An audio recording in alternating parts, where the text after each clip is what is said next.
time period, even if it's like early in the morning or late at night, they'll communicate with their partner, or they'll just be disqualified and not be a part of it if they don't get their replays or do their legwork to get up with their gameplays. True. Interesting way of looking at it. Make life easier on yourself. Make them a little bit more responsible for getting their gameplays done, getting their credits done. I mean, especially in this standpoint, like later down the road, you might like have some money coming in at you that you can put towards it. But at this standpoint, man, they're getting a free tournament, a free gift, and all they got to do is play the game. True. And then you're also doing all the legwork of, maintaining a live stream tournament all at once. This is very fair. I kind of like how you've illustrated it for sure. I think it makes a lot of sense though.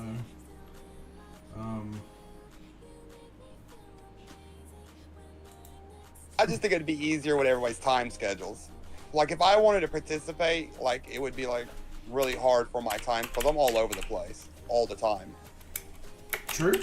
And then if you just had everybody's replay on tournament day, you could just play through all the replays. No one would have to worry about, oh, I can't make this time because I've got to work. You won't have to worry about it. Your game will already be done.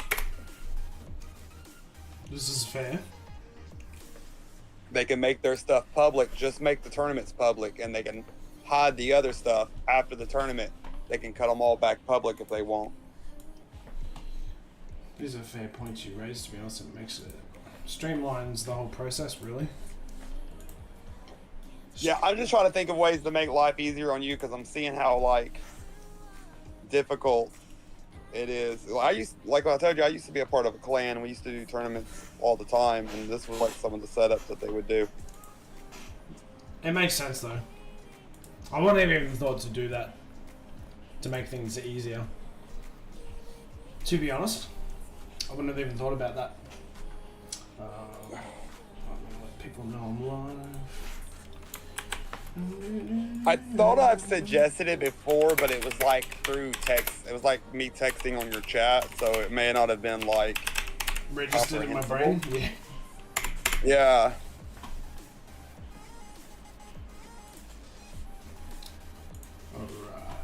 Alright. I'm gonna play. It's also hard to have like a multi-layered conversation in between, like people talking in between your thought. So it'd be like one part of my thought up here, and then 5 people's comments, and then the second part of my thought. Oh, that's fair. That's a fair way of looking at it, to be honest. I was gonna say like, it's always hard organizing any like event of any scale in any sort of way, like regardless of the fact that I'm trying to do this across the world. It's hard just to do like. Well, yeah. These are just be ways to make life so much easier on you when you do these events. And then all you got to do is your bracket, you set them up. So all you got to do is just follow down the list on the piece of paper in the proper order. Well, these 2 played first, so watch these 2 play, and then go down the line, and then these 2 played, watch these 2 play, etc., etc., etc. And if you want to, you can set it up so they'll have to like do their first 3 matches, let you do the replays of them, and then they'll cut them off and then cut their second matches on so that you don't have like 50,000 of them. But it's just still be easy because they'll have their names. They'll have the names of the players. So even if they just cut all the tournaments on and stuff, you could just match up the names and know what order to do it in. True. I mean, it is like I don't know. I've been like to add to sort of what we're talking about. I've been kind of like lacking motivation recently to do anything like stream related, if that makes sense. I don't know why that it is, but that is just how I feel currently. Like I just feel bleh is probably the most appropriate. Well, I will tell you the same thing I tell my other streamer friends, that streaming is a job. It is a job. 100%. It gets repetitive. You get burnt out on it. Yes. It's a repetitive thing, and you're doing crap you don't want to do. But it's a job that you chose to do, and you have to like manage a time frame and force it out. It's cause like I don't want to go be a butcher every day. Shoot, I complain out with my wife every day. I don't want to do it. I want to get up freaking 5 in the morning and go and cut red meat. Hell, I'd rather sleep in. That's fair. And to be honest, that's sort of like how I feel about like. It's sort of how I feel about things, eh? Like I don't. Like I'm not like not grateful. I think people don't realize when like, yes, talking in front of a camera is easy. What the heck? Like talking in front of a camera is easy, but it's like also not at the same time. I don't know how to explain that. Like, it has its toll, and it has its like. Oh my gosh! Do that, you bastard.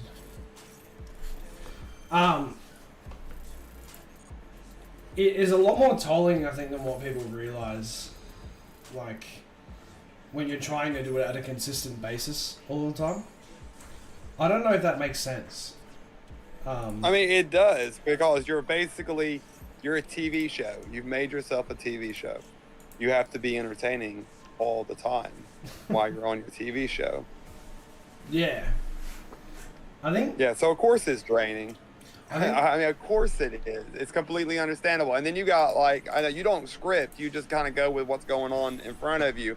But there's some people who script, who even, like, edit their own videos. So, like, it's a real job for them. Like, it's 24/7. They're doing something. Yeah, that's true. That's true. But also, like, it's kind of... like, some people, like, a lot of, like, successful streamers don't necessarily script entirely.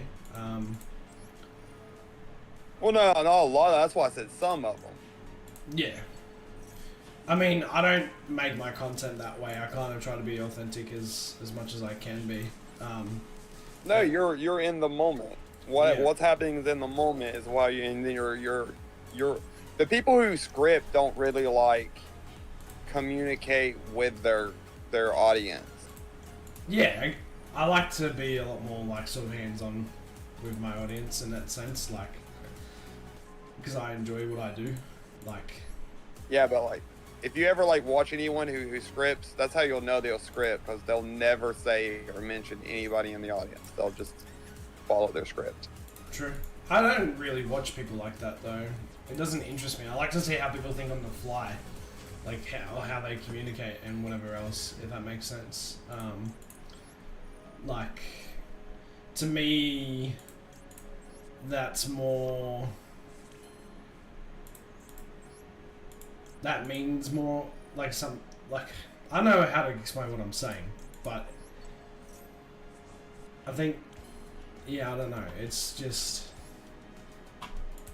yeah, interesting, like how, I don't know how people script. It's like, it would do my head in, I feel like, if I tried to do it. Like, yeah, I mean, there's something about being usually authentic if it's a scripted situation, it's from a recording. They're basically playing a recording of them doing whatever they're doing. Oh, you're talking about that sense? That part I don't actually have a problem with. Like I said, I wanted to, like what I said to you yesterday, I kind of want to start dabbling in making those type of videos. But again, I wouldn't necessarily, what am I trying to say here? Like, I wouldn't necessarily do it. I mean, look, if it became my mainstay, but I think there's an aspect of being live and talking to a live audience that it's not, again, not trying to be all parasocial, but there's something about how the experience, if that makes any sense. I don't know. So what you do, and this is a good way to do it. And it'll give you days off from streaming. I mean, you still have to do something, but it'll give you days off. So what you do is you stream when you feel like streaming, and then when you don't feel like streaming, you need to have like video clips or recordings of either your streams or if you ever just play on your own just for funsies, your videos. You play, and you need to have those videos, and then you can just create you a script with it and then just post a video. And then you won't have to stream that night, but you still get a post in, which still helps your algorithm. True. It's like I want to start dabbling in that side of things more. So just expanding the content. Well, see, the cool thing is, what I was saying is the cool thing is you can like straight up take a vacation from YouTube if you want to. If you've like done the work, backed up enough videos, take you a week off, do whatever you want to do, play games, go out with your wife or whatever, and just every so often post one of those videos that you have created and stacked up and set up. True. That way you're keeping the entertainment going, you're keeping your audience happy, you're keeping the algorithm of YouTube happy. True.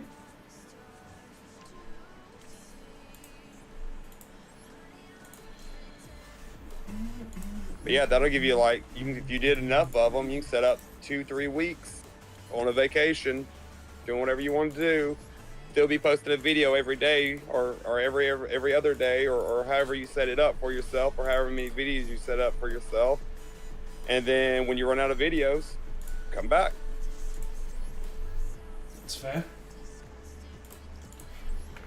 That is very Vacation's fair. over. I guess that's how they make it work, right? People who do more scripted content rather than more than those who don't Live streams and stuff. Yeah. Yeah, 100%. Yeah, that's pretty much how they do it. That's what I would have thought myself.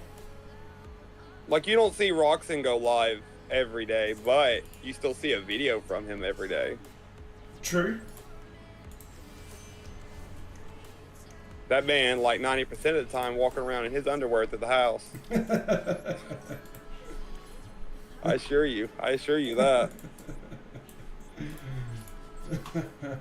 Just planning out, little strategy behind it. Set you some stuff up. I've seen people take clips from all their old live streams and mush them all together, make a video, throw a script to it, post it. True. I guess he repetitively just does an alternate version of the same content all the time though, right? Like he opens up Yeah, he does.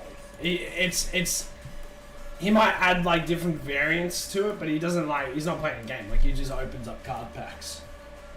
Which good for him. I'm not, again, I'll never ever be he's successful, I'm mad at that.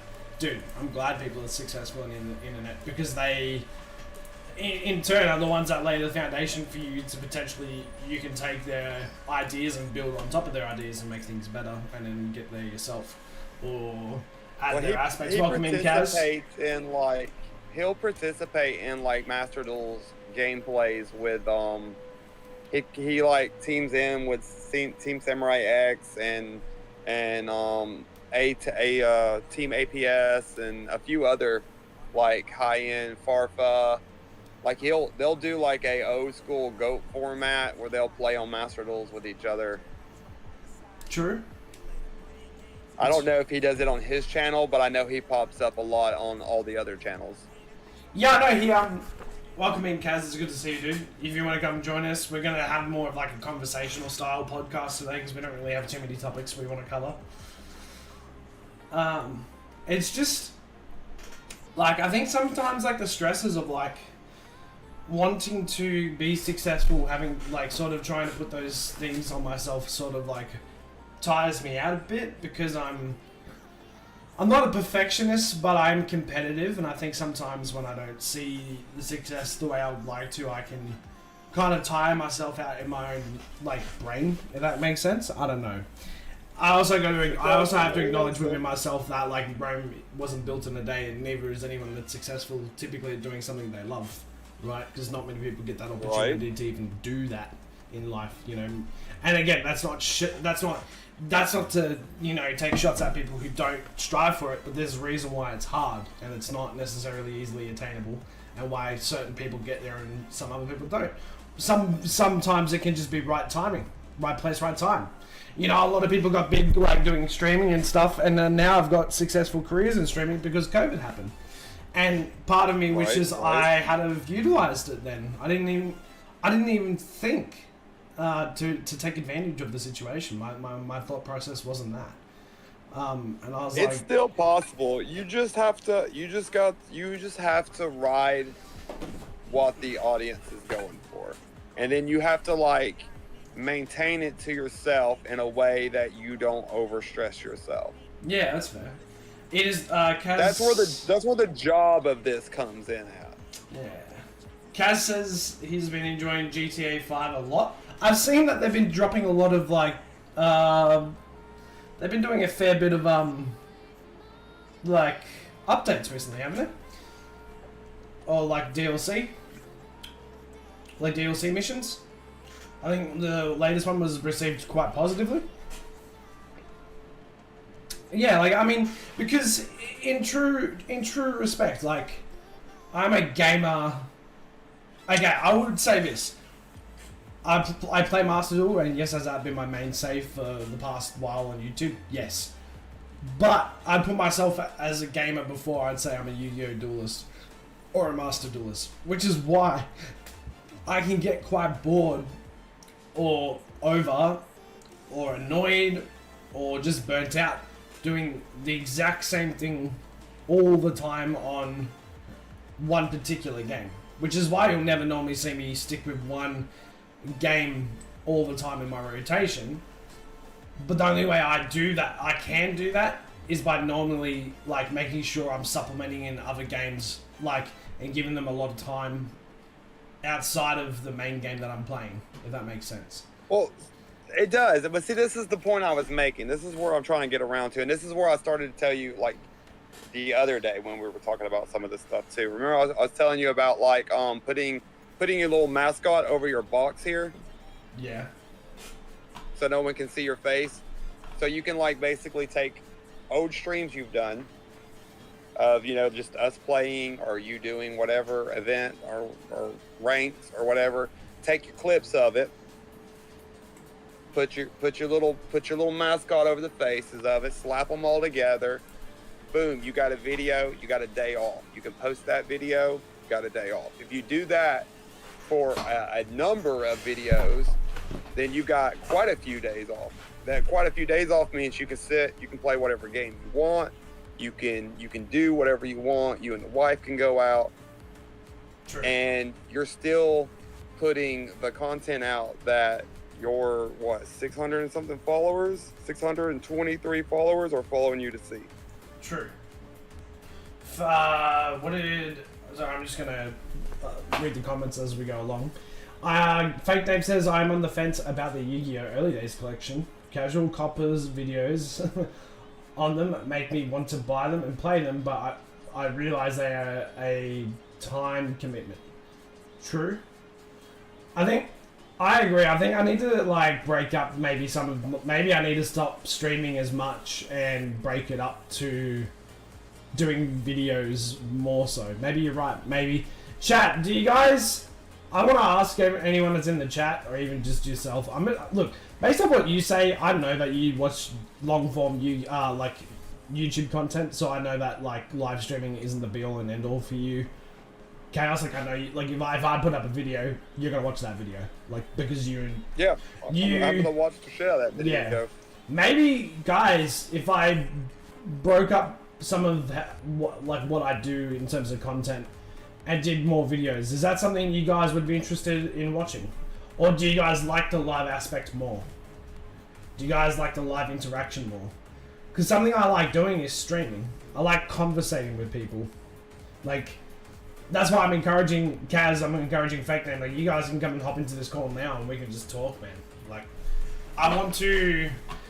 Dude, I feel like I've been in a weird spot in life where not many people, you know, not everyone has to experience, and that's okay. But I feel like I'm wanting to engage in more of the art of conversation the older I'm getting, and less like less what would you say? Not like, you know, I wouldn't say all conversations are time wasters, but less. I don't mind having jovial and short conversations with people, and that's fine. That's great. You need that timing. You need those conversations. But I kind of just want to engage in thought the older I'm getting. I don't know if that makes sense, and I know that not everyone's going to feel like that either. I know not everyone cares to think the same way I do, but I've got a lot of opinions on a lot of different topics. That's some that I probably just wouldn't necessarily bring up because, you know, that's not what everyone wants to watch, and that's okay. But I was like, you know, there or even just stresses of what it's like to be a young man in this generation. Because I think it's funny, as much as there are people out there that advocate and talk about these things, not everyone hears that or knows that the conversation's happening, and I think it's like we're very like we've always been a story time. We've always been a story enjoying type of being. I mean, if you look at the history of how the world has been passed through the generations, wherever you want to believe in religion and stuff like that, not ever saying that that's something that you have to believe. I'm just saying, like, even if you look at the context of that, that was told through stories, through generations. And so I think humans do we're sort of branching off into a different thought here, but like sort of going into, like, I guess we love to engage in stories and we like to be entertained and we like to create, and I don't want to just be a one-dimensional just streamer. I don't want to necessarily just stream you know, Yu-Gi-Oh! Master Duel. Even though I love playing it and I love the community, I can be quite burnt out or tired or irritated if I just do it all the time, which is why you sent me to take a step back. But, you know, what are your thoughts around that? Like, I was like, how do you like, you're a little bit older than me and you've got responsibilities that I don't necessarily have, but I do want to have in terms of being, you know, that you're a parent that's dependent on. Like, what do you, like, in your experience, like, how do you kind of see, like, what I'm saying? Or, like, do you have anything that you want to add to what I'm saying? No, I see that's what you're saying. And that's why I'm suggesting this. And, a lot of people are doing it. A lot of streamers do it. They make their content, they make their videos, they make their scripts, they send it out, and they take breaks. I mean, everyone needs a break. True. We have been grinding heaps, chat. Vic wants to say, it makes perfect sense. Substance is the word I use. As I get older, I care less for small talk and prefer more cerebral convos or not at all. Dude, that is literally me. It's like, don't get me wrong. Again, I'm always down to, like, have, like, jovial, joking conversations. I think it's important for just anyone to have experienced that, where we just talk shit and we laugh at each other, and that's important. Don't get me wrong. But I don't want that to be the only dimension of how I am on stream. Because for the most part, that's what it is. And that's okay, but I don't want it to be my whole sort of branding, if you will. But I kind of want to expand, I guess, myself as an artist. Because I would create, yes, it is a job to do what I'm doing right now, but it's a form of art. Like, you're creating something for people to be entertained by.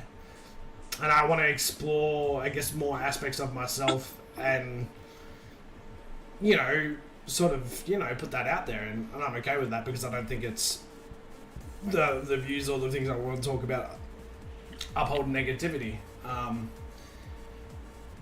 Or if it is, then it's an opportunity for me to learn.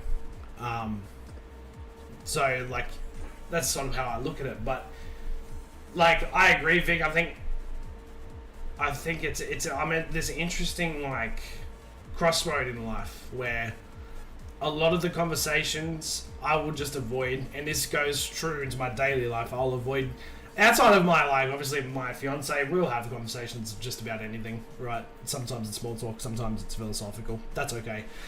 That's kind of like the exception. Like, oh, my brother. Like, it really depends on who the person is, but I kind of want to, like, in my general life now, I generally don't actually have, like, make friends with people who don't want to explore the art of communicating, because I think it's actually so important moving forward, because I think in a lot of ways this generation's lost it big time. And I think I started reading the Harvard Classics something like last year, and most of those books are like having a conversation with a different person. Yeah, like let me ask you this question, chat. Obviously, and Chaos, you can chime in on this for sure. Obviously, you guys, okay, a big part of why you might watch me is because I'm playing a game that we all share a common enjoyment with, right? Or we have some common ground, commonality, right? But Right. you don't stick around for hours at a time just because we have common ground. Like, you stick around because of, like, either, like, how the chat is. Like, I gotta think of myself, like, if I was watching someone streaming, which I do. I watch Asmongold at the moment. That's, like, one of the only streamers I watch at this point in time. But there's multiple reasons why someone will stick around, but it's not normally just because of what you're seeing on your screen. It's like you're looking at the vibe of the people in the chat. You look at sort of like the overall quality, I guess, of the product, or you look at like how the person or the streamer or the creator or whatever you want to call them sort of portrays themselves to be. And I don't portray myself other than who I am on a regular. Like, and dude, if people playing characters, all good. You know, again, it's a form of entertainment, so I don't think people who create or, you know, do live streams should be limited or be told what they can and can't do, unless it's like obviously negative. But, you know, like, if someone's a character, they're not just being themselves, that's also fine. But I think, like, you stick around because Yu-Gi-Oh brings people together and opens doors that we otherwise would have never opened, and that is what the creator of this game wanted. True. That is interesting. You gotta think about it. I wouldn't have spoken or even known of the existence of any of you guys if I didn't decide to start playing this, and I went, you know what, maybe I'll stream it. And maybe my first thought, I don't know if I've actually discussed this with anyone in the community, but my first thought of playing this game was maybe there are some people out there that could help me improve, because I have no idea what I'm doing. Like, legit. But I was like, I share a common love, which is like, I'm a collector, so I know about Yu-Gi-Oh! Like, it's not like I came in and not knowing anything about Yu-Gi-Oh! I knew something about it, and I've watched the anime and whatnot, but I was like, you know, I want to get better at it, and if it's a game I'm going to spend time playing, I would stream that normally anyway. Maxim... Okay, wait. Oh, yeah, sorry, Maxim, I'll read what you got to say in a sec, but I want to listen to what Chaos has to say. Well, what I want to say was actually to the point of kind of what Maxim is saying here. So think of it this way. Like, say, you go to watch a football game to watch football, right? You expect there to be a football game there. And I get what you're saying, and I don't know if you caught in the beginning of our conversation of this or not, if you're just coming in now or whatnot, because I presented an idea that kind of gives breaks and all that, but I'll go into that later. But so you go to watch football, you turn it over to watch football, you expect to watch football. And then all of a sudden it's ice skating. Right. That's kind of annoying, is it not? Yes. You're here to watch football. Yes, that's what I'm here for. Yeah. So I mean, even if you weren't streaming, I would be here. I don't know about anyone else. I would personally be here to watch Yu-Gi-Oh! That's what I'm here to watch. So what I want to see, That's what I subscribe to you for. That's the content I'd like to see. Right. And I would think a good chunk of people are into that. Like, you see people who stream 50,000 games and they don't really get too many people following. They get like the same vibes. You don't get 7, 8,000, 10,000, 20K people. They're after the content they subscribe for you for. Sure.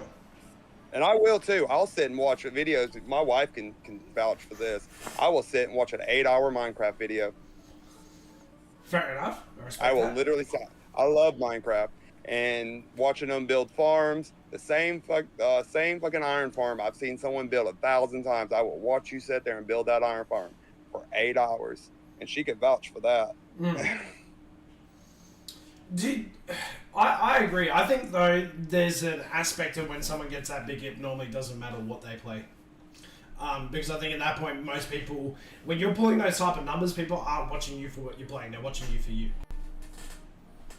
Like, that's why Class and I can get up and stream any different game of the week or do something completely different on his stream, and he's still going to have 90,000 people watching. Because they're not watching him for what he is doing, they're watching him because of who he is and his personality and his charisma. Now, initially it would have, yes, I agree. Like, you guys, and we can already gauge this off this week. When I did the racing games, only a handful of you came in, and you know what? That's not me saying that in any type of insult or vitriol or going, hey, like, why the hell are you supporting me? You guys subscribed to me because I was playing Master Duel at the time that you subscribed, and that's the thing that you're like, yeah, like, I get to interact with this person that partakes in something I love, and when he's not doing that, then that's okay. I'm not really interested. That's okay. But I'm trying to find like a happy medium for myself, because I'm like, yo, like, how do I still, like, you know, make content with, for those who subscribe to me because they like this common ground that we have, and then how do I break that up for myself and not burn myself out by still making that content for the common ground, but while doing other things that I'm actually interested in, because I'm who I am, you know what I mean? And so, like, do I start a different channel, or like I think you can do like different channels within a channel. I'm gonna have to figure that out with YouTube, where you can run like a side channel, but it's still linked to the main one. You can switch channels. If you go to your profile, there's an alternate channel switch. Yeah, so I might have to potentially do that if we wanted to keep this particularly, because if you guys look, I'm gonna show you. Check this out. So let's go through my YouTube real quick. Let's look at the difference of what my content has looked like even in the past year, before I started doing Yu-Gi-Oh. Check this out. Let's go have a look here. What did Maxim say on top of that? He said, I will say what worked for me when I was hyper-focused on Pokemon games for a while was that I started recording videos of games that aren't Pokemon and edit and release them as videos. See, that's what exactly what Chaos has been saying. But focused on streaming Pokemon mostly. True. So okay, interesting. Look at that. See, Chaos is a genius. Let's just go through my playlist. Like, even if we did Lions Cup, which was what I called the tournament I did for Rainbow Six, it's actually going to be a lot harder for me to show you guys, because of a lot of my content was way more Twitch and less YouTube until about November last year. And I've completely gone away from Twitch. And when I focused on Pokemon as my main streaming focus, I had one stream hit 500 views, which to me was insane. That is insane. I think my biggest stream has only ever hit like 80 people on Twitch. And that wasn't necessarily because I got 80 people watching me. I had someone come in and raid me. So, like, again, it's an awesome experience when you have those positive things happen. But I think because I just don't want to be one-dimensional in what I do. Some of my bigger streams was when I was actually streaming TCG Simulator and I had a Yu-Gi-Oh mod running over it. That Yu-Gi-Oh mod, however, is unfortunately got canned by the creator, so I stopped. But, like, if you look at the history of what I've uploaded to YouTube, it's very different at very different times. Like, have you guys ever gone through my channel and looked at any of the stuff that I used to post? Question? I only watched the recent stuff. I haven't been like further back. Yeah, true. If it doesn't, yeah, I would say if it didn't pop up on my timeline, I hadn't seen it. And like when I first subscribed to you, I like cut your notifications on so I could know exactly when you went online. Maxim said I have actually. I think he had some good stuff in the past, to be honest. Really? Which stuff did you watch, if you don't mind me asking? Are you talking about the COD montages? I only did like 2 of those because they actually take... Dude, people don't realize to try and put any sort of effort into a shooting montage for a video game, it takes longer than anything I've ever done in my entire life. That one of those videos took me a month and I wasn't even that good at editing. I was learning at the time.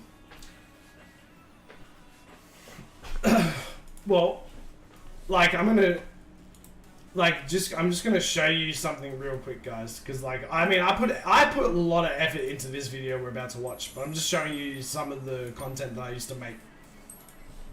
So check this out, dude. If you should suss it out too. Because I used to love playing shooters, bro. I still do, to a degree. Not to the same.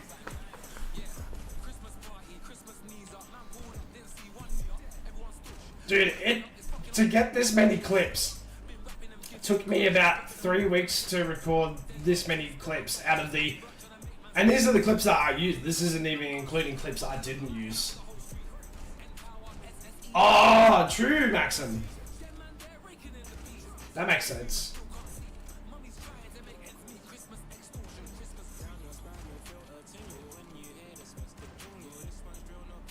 But this, like, even though this is really chat, I'm not bringing this up to be like I'm some sort of great editor. This was me really just trying to learn some things with Adobe After Effects and animations and like Premiere Pro. Like I was really trying to dabble into it and just like make my own videos. And one thing I realized is that I don't have the desire to be as good of a video editor as I am at making content.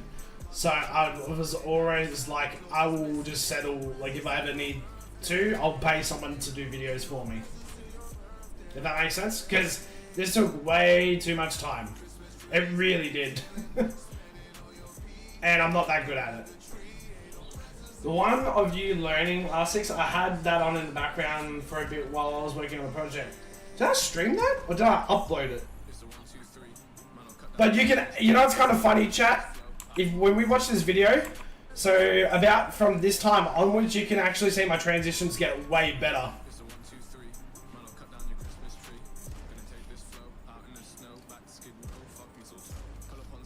Because I got better at speed mapping. And I couldn't be asked to go all the way back to the start and redo it all because it was just too much work.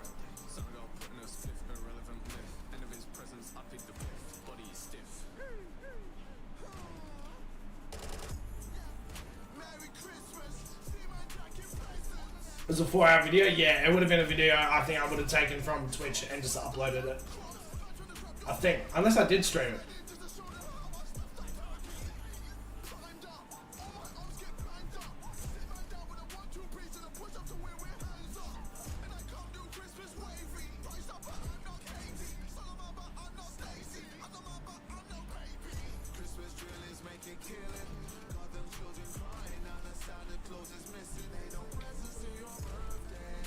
It was under the videos tab, so I think it was probably a Twitch stream uploaded. True. It probably was then. I'll have to have a look at it. But yeah, like, I'm just showing you, like, these are like... I saw, like, making montages was, like, really making its, like, way back into... was making its way back, and so I thought like maybe I'll double into doing it, and then I realized in the process of making those 2 montage videos that it takes a lot of time and you need a lot of want to get good at it, man. It took me like probably 3 weeks to make that video we just watched, and maybe even longer. I know it took me about a week and a half to get the footage, and it would have probably taken me 2 weeks on top just to finish it. But dude, and that made me go, wow. So the people who like get really good at editing, man, like it must, like if I was better, I was more effective, like I probably could have done it quicker. But like it takes even a long time just to get to that part. Now if I had kept at it, I'd probably doing videos for people. Like I'd probably be cutting them up but I didn't enjoy it. I enjoy creating the content. I don't enjoy editing the content whatsoever. It is not. It's funny, even though I've got like a graphic design background and whatever else. I never actually enjoyed it. I just did it because it was something that I could have done while I was doing my my bachelor's. You got burnt out of editing, dude. Editing is like you've got to want to edit. I think to be a successful and an effective editor, because man, I swear editing is probably some of the most like regarding content, it can burn you out quicker than what it is actually making the content. Really, I don't really get burnt out by making the content at all. I really enjoy making the content. So what I'm saying is, chat, we're gonna look for someone to be my editor. No jokes. But like, have you? Okay, so I wanted to ask you a question. Like, have you ever considered? Like, so you said you used to stream at some point or make content. No, I didn't. I can't stream my internet. It's so terrible. I would stream if my internet went bad. Yeah. Okay. I have tons of friends that stream, and I've guest starred in a lot of their contents. It's time to get that Starlink, bruv. Yeah, that's a goal. I mean, why not? When you get the chance, that is. Maxim says, yeah, I feel like some of my best content was edited videos, but there were also a lot of work and resulted in slower pace, which I didn't like. Exactly, dude.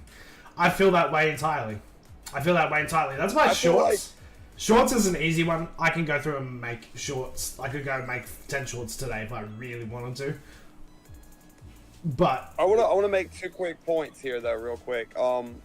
So shorts and videos seem to go around faster and better than live streams on YouTube. That I've noticed. They get passed around a lot faster, a lot more. Yeah, because people's attention spans have dropped. Right. And the second point, I done lost my train of thought. What was a part of what you just said? Casual Cooper, I'm gonna go suss this guy out now that you've mentioned him, Mr. Fake name.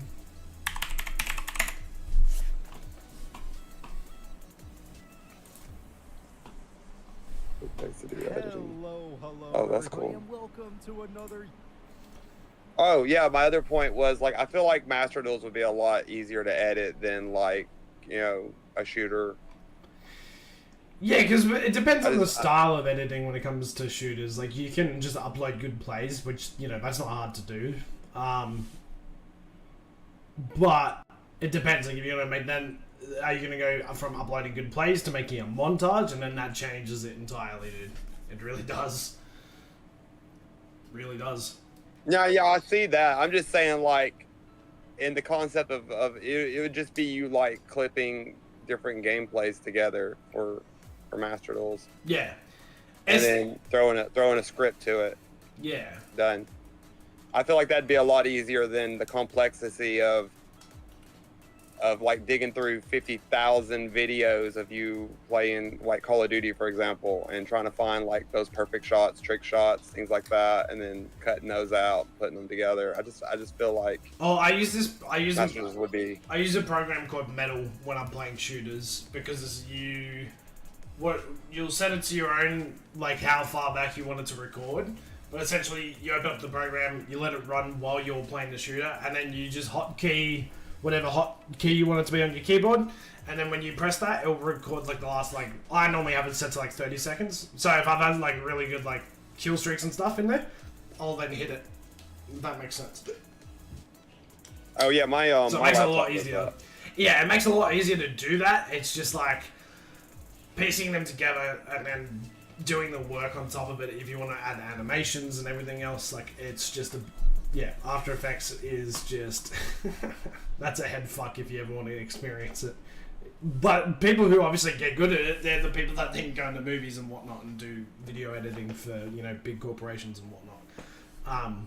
But I never want to be that guy. I kind of just enjoy creating the content. I don't enjoy then processing the content. That's why I guess you could say this live streaming is kind of lazy in that, well, it's not lazy. Like, I've got to obviously be here and I've got to be sort of alert and reading the chat and seeing the vibe and being able to pivot or do things based off that. But that's a social read and not something I feel like I necessarily have to force myself to do because that's secondhand to me. Like, whereas, like, I'm sure there are people who are really good at games who then don't stream because they don't. There might be a plethora of reasons, but they don't because of whatever reasons they may be. Whereas I'm a very social being, which is why I have no problem streaming. I enjoy streaming, But I'm just thinking because like something that Chaos and I were talking about, like even on yesterday's stream, is just like I just want to.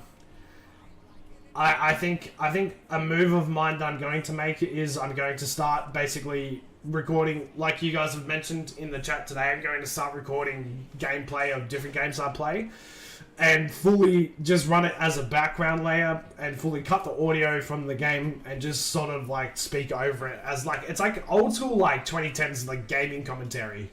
Like plenty of like creators that got real big like CNNers or like Hutch back in the day who blew the fuck up from Call of Duty. That's what they would do. They would just record their gameplay and then they would just talk about like there would be nothing specific like between each video. It would be like they would talk about whatever's stressing them out or like just their experience or like sort of what they're going through in life. And like it's funny, I'm starting to see, even though that style of videos really fell off, it's really starting to make a comeback. It really is. I watched this guy who's an Aussie do it the other week, and he's like got 30,000 subscribers, and he did this one video, and he normally gets a couple thousand views on his videos, and it got like 200k in a week. Well, not even now. It was like 3 or 4 days. He got like 200k because he was talking about something I think everyone can relate to, which is like the financial sort of situation of their countries. Because I don't know if you guys know, but Australia's fucked. We're looking at recession at this point, whether our RBA wants to admit that or not. And like these things really do quite literally affect everything we do in life, regardless if we're aware of them or not. And so there are some things I do want to talk about because, like I said, I just don't want to just do gaming. I kind of want to, and I don't want to be locked to one game. I kind of want to share my thoughts and again, like art of conversation. Fake Name says that's what Joe Rogan says he enjoys, talking with people that comes through for his podcast. If he didn't enjoy it, it would have never took off. 100%. 100%. Like, I enjoy, though. Let me preface this, guys. This is not me saying that I'm going to completely pivot away from Master Duel. It just means maybe, like what Chaos said, maybe I stream it 3 days a week, and then the other 3 days a week, I just make any other content that I want to post up on YouTube. Do you know what I mean? Or maybe 2 days a week or 3 days a week, like, no matter how it looks. But I'll make it and I'll have it there. And even then, there might be days where I feel like, alright, well, I don't want to stream Yu-Gi-Oh! I want to play it, though. So I can kind of do what I did a couple of those times and just record the gameplay from ranked games. And then just post that up. And maybe I can talk about it, and then I could even overlap that into sort of talking overlap that into what I'm talking about, which is then I could even just talk about other things, like over the top of it, instead of it just being a replay, I suppose, and music. I want to ask you, Chaos, what are, like, if you everything was, like, we're going into hypotheticals here, so what would be your ideal job? Like, what would, like, if you could just swap out whatever you're doing tomorrow, or sorry, what you're doing tomorrow is going to be helping me, whatever you're doing now, like, as a career, What would you change it to and why? That's an interesting one. And then I want to ask the chat the same question. I'm gonna say this, and I say this to my boss all the time, and you're gonna be thinking like, what the hell? But I'm gonna tell you this. So no matter what I did in life, even if I just streamed and played video games, I would absolutely hate it. Okay. Interesting. That is this is who I am. This is my personality. If it's a job, if I have to do it, I hate it. Right. Okay. Interesting. So, I'm not going to keep it. Is that where you want to leave it at, or you got more to elaborate on? I mean, it's just the way it is, man. So, like, I could stream. I could get paid to stream. I would hate it. If I had to edit and cut my videos, I would sit there and bitch to my wife about having to do it. So I would do it because that's what pays the bills. Because I go to work every day, go cut some steaks, pays the bills. Absolutely hate doing it. It doesn't matter. I don't care what the job is. I will not enjoy myself doing it. Fake name says Fake name said be a pirate then. I would hate being a pirate. Guys, I think so what you're telling me is that ideally you would just have enough money where you would just you can just keep making money. Say you're a multi-millionaire, you've got a long, portfolio of properties or however you got there, right? So ideally, for you, it wouldn't be a matter of you wouldn't want to necessarily be working. You would want to have enough wealth so that you wouldn't have to work, and then you could choose to do with what your time, right? That's what. Yeah, it would be great to pay someone to invest my money, let my money come in. And the best part is if I had that and someone did take and took care of my money like that, I would be able to keep it. Because I don't want to go to different countries. I don't care to. I don't care to travel. I don't care to see the sights. I mean, I'm pretty happy with my house. I probably wouldn't upgrade my house. I'd probably have a house rebuilt in the same property. I might have a new car, but other than that, I don't have any You're not driven by material possessions. Yeah, I wouldn't have $1 billion and feel like I need a private jet to go to Hawaii just whenever I feel like it, because I don't have no interest in going to Hawaii. I don't have no interest in going to Japan. I don't have no interest in Rome. Really? I don't care to see any kind of exotic animals. I'm pretty happy being at home with my family. And that's what I would do. If I had enough money to pay my bills and I didn't have to worry about my light bill the next day, I would stay at home. I would hang with my family. I would take my family to the river. We would fish, swim, and I would just be with my family all the time. Okay. That's... Fake name was that's how I am. I can see other countries through the internet. That's right. Instagram. That's right, Instagram. I think, okay, so chat, I'll answer this question too, but I want to see what you'll have to say. What would you guys do? So this is the question. So again, if you had unlimited resources, it doesn't matter how you got there, but you have that applicable to you, how would you choose to live your life? Or what would you choose to do as a what type of work would you do?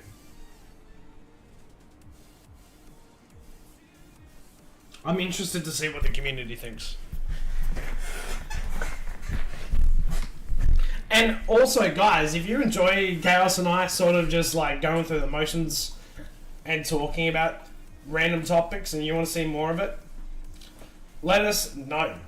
If this is something that you want more of. If you wanted me to give up based off what I've been talking about earlier, if you wanted me to stream one less day of whatever I stream and do this guaranteed every week, would you prefer that? Where, you get to chat, interact. I'm not distracted. I'm looking at the chat constantly. I would work 2 days a week doing a customer service job because I enjoy helping people. But then I would spend the rest of time working on artistic projects. I would say someone who has worked customer service, you come across some crazy people. You do, but there are definitely ups and downs of being in customer service. I've worked customer service, and when you actually help people, it's I think it's less to the fact that it's just customer service, but I think, Maxim, based off what you're saying, is that you gain enjoyment out of just assisting people and helping people. You gain intrinsic value to your life because of that. I mean, I could see that if it's like a customer service that actually like is able to get someone like something medically they needed. Sure. You know, things of that nature. But like a retail store customer service is terrible. Do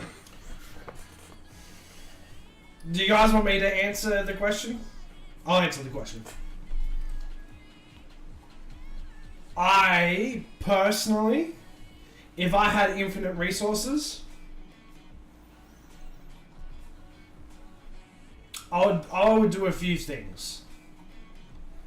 Hang on, I'll answer fake names first. I would buy land and build a medieval castle surrounded by huge greenhouses with chicken houses all managed by other people. I would enjoy growing trees and plants and chilling. Maxim says he works in food and food brings joy to people. Yes, by far it does. I cook pizza and everyone loves it. I do agree with that. Okay. Let some server bring me a steak, man. I am the happiest camper. I think if I was going to do it, if it was me, chat, I would still stream.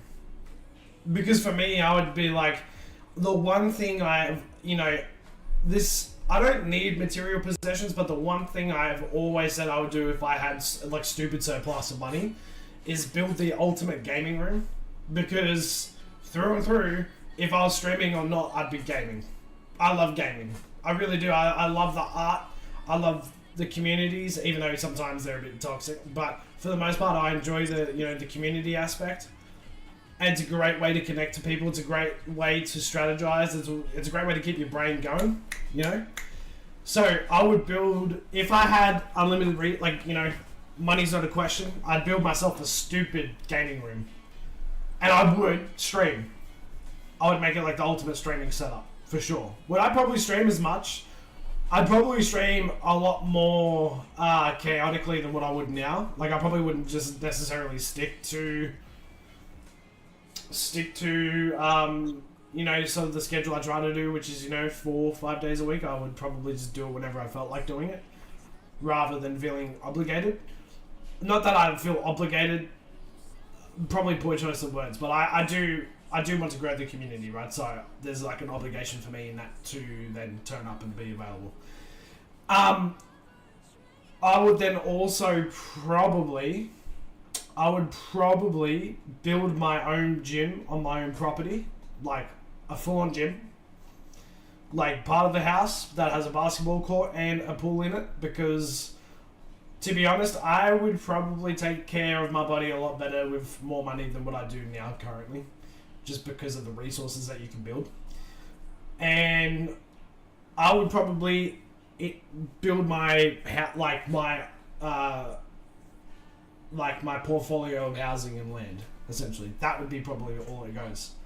Would I want the latest and greatest car? No. There is one car I do want though, and it's not even that crazy. It's not even like a Lamborghini. I would just want to get myself a Ford Mustang Dark Horse edition. That's it, and I'm chilling. If I had that, I'm chilling. If I had the resources to help my family and friends and be sort of more in that capacity, that does me more wonders than having everything under the sun. But would I necessarily... I would make things easier for myself, surely. Yeah, sure. But I wouldn't go overboard. I think a lot of people in this generation have woken up to the fact that, like, if they got a stupid amount of resources, they buy a lottery ticket, they get a stupid amount of resources that, to be quite frank, those resources can go real quick, even when you're rich. So you would be better off, trying to secure that wealth to spread it across your family and look after your family. I would definitely help retire my mum and my dad too, by the way, for sure. They birthed me, they raised me. They, got me this far in life. I'd have to pay them back by making sure they could go and retire in peace, you know what I mean? I would build a home gym and several obstacle courses. Yes, sir. Yes, sir. I would have a gym, like, underground, but like next to the basketball court, which is next to the pool. I don't know how I would get that approved in the estate that I live in, but I would make it happen. But that would be me. You would just buy a new estate. Yeah, just build it. Just establish my own estate. Yeah. I mean, I think, yeah, for me, those things, the things that are important in my life, which are going to the gym, gaming, my fiance, obviously, I probably have to go and get the biggest rock I could find to add to her collection. But other than that, and my car, and so like I love my current car, but I would love, the ideal for me would always be have this car as like my daily drive and have like a stupid nice sports car, and it doesn't even, like I said, doesn't have to be Ferrari, Lambo, just a nice Mustang. That would be my weekend drive. You know what I mean? So that would, to me, because the Mustang, the Dark Horse edition over here is like 130,000. So it's not cheap by any means. Don't get me wrong, but it's not. You know, we're not talking luxury. But it, you know, it's sort of that in between for us over here. So yeah, I would do those things. I think I would prioritize the things that matter to me. My family. I'd probably set up all my siblings. You know, my brother who lives in WA, I'd probably give him a nice portion of wealth so that he could effectively look after his, you know, his family, because, you know, his sons have some learning difficulties. So, you know, like, I would love to see them have the most amount of resources they could ever need to make sure that they can have the most normal life they could ever possibly achieve. And those things matter to me. So those are the things I would do. I want an obstacle course inspired by Castlevania, but it is not life-threatening, but still like a mega castle run through and do parkour through all sorts of obstacles. Dude, you know what? They need to make a parkour-themed Yu-Gi-Oh deck. Imagine that. Buy every family member 3 houses, 1 to live in, 2 to rent out. Yeah, see, dude, like... Parkour themed Yu-Gi-Oh deck? Yeah, why not, dude? I feel like they have that. Do they? Yeah, I know they have football. I know they have Street Fighter. I feel like they have that. Kaz says it sounds dope. What would you do, Kaz? If you had unlimited resources, would you stop your job and what would you change it to? Or like, what would you do as a career? Or, you know, would you necessarily have a career, or would you just go and build your portfolio of houses and land?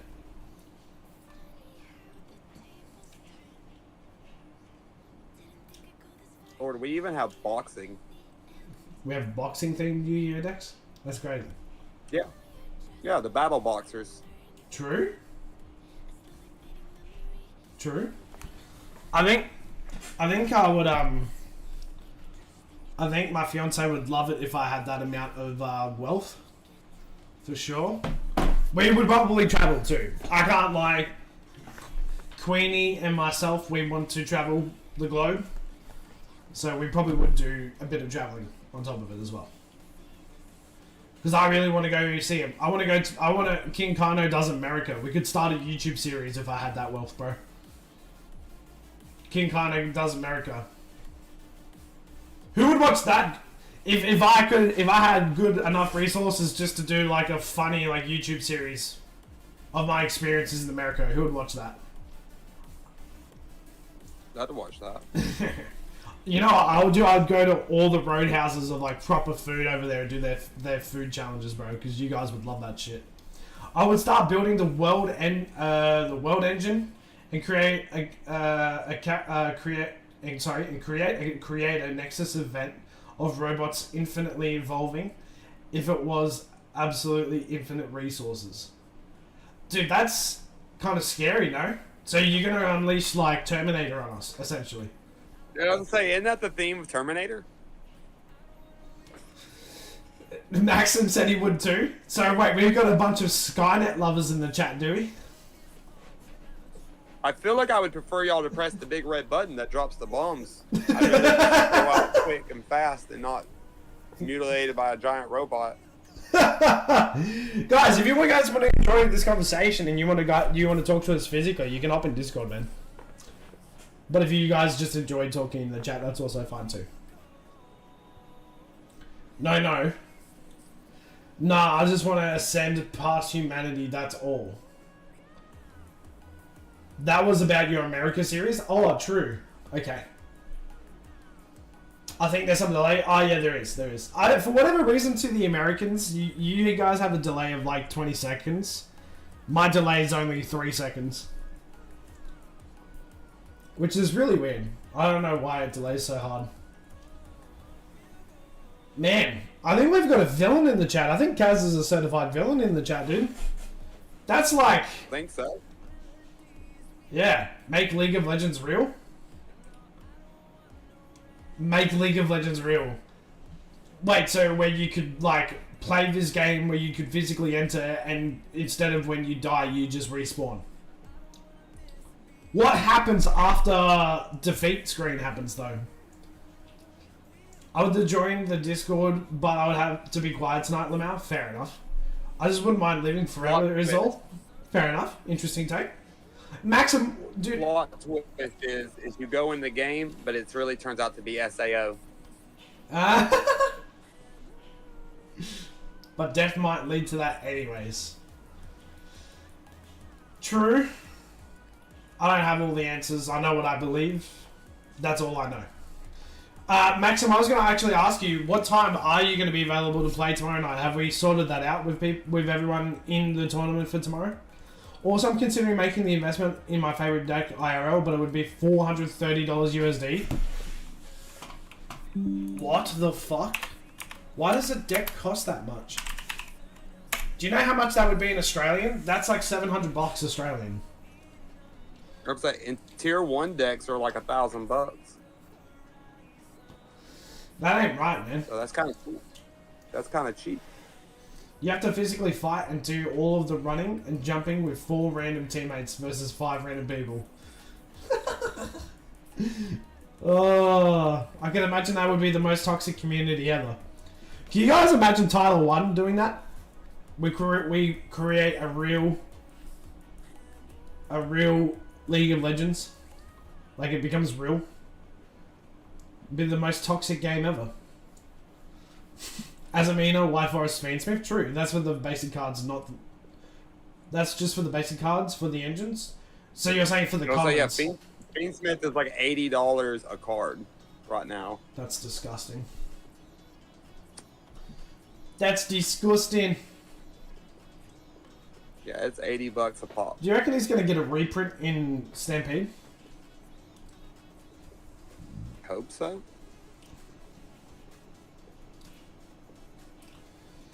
Would you feel like it might be better to bow out? Well, there's one person I think we haven't heard from entirely, which is Time to Smoke. I haven't seen or heard or seen anything from him on Discord. But I'll leave it to your discretion to DQ me if I'm too late, to be honest. I'm gonna have to talk with Chaos probably after this little community pod. And maybe we... I don't know what time did you say, maximum? 11:15? Yeah, CST. Those league champs are fit. That map might be a mile by a mile. True. I never actually... I feel like you've done streams for like that length. The question is can his opponent be up for that long? Who do I have him versing? I mean, because if not, we can just switch his opponent to an opponent that can be up that long. Have you heard from Is Time to Smoke, though, Chaos? I haven't. I've only heard from Maximum. That's the only person who's updated me on deck information. Alright, I'm going to send a message right now. I'll let you take a convo for a minute if you want, Chaos, while I just message the peoples. Faster has sent me his. Okay, I'll forward that to you. Oh, sweet. Okay. So that gives us 2. So we just need 4 more people to submit. Yes.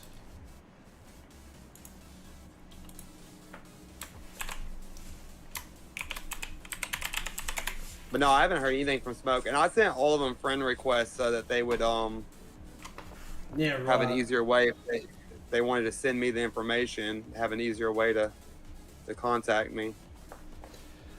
Like, based on the time you specified in the original announcement, I would be 5 hours and 15 minutes late, basically. Well, if people want to push the time back, we can. Like I said, for me, it doesn't affect me because it's only 10 a.m. in the morning for me. So I'm going to be up all day, regardless. So yeah, he picked that time thinking it would be easier for everybody else. Well, I did it, yeah, so that it wouldn't be super duper late for everyone. If you could max one IRL stat, charisma, strength, dexterity, intelligence, what would you choose? Charisma. By far. Because I think charisma can get you further than intelligence can get you. And strength and dexterity. For real. If you're a marketable person, you can make a lot of money. Like, a lot of money. And if you got crazy charisma, you're going to get rich. Straight up. Which I could then use the investments from being charismatic.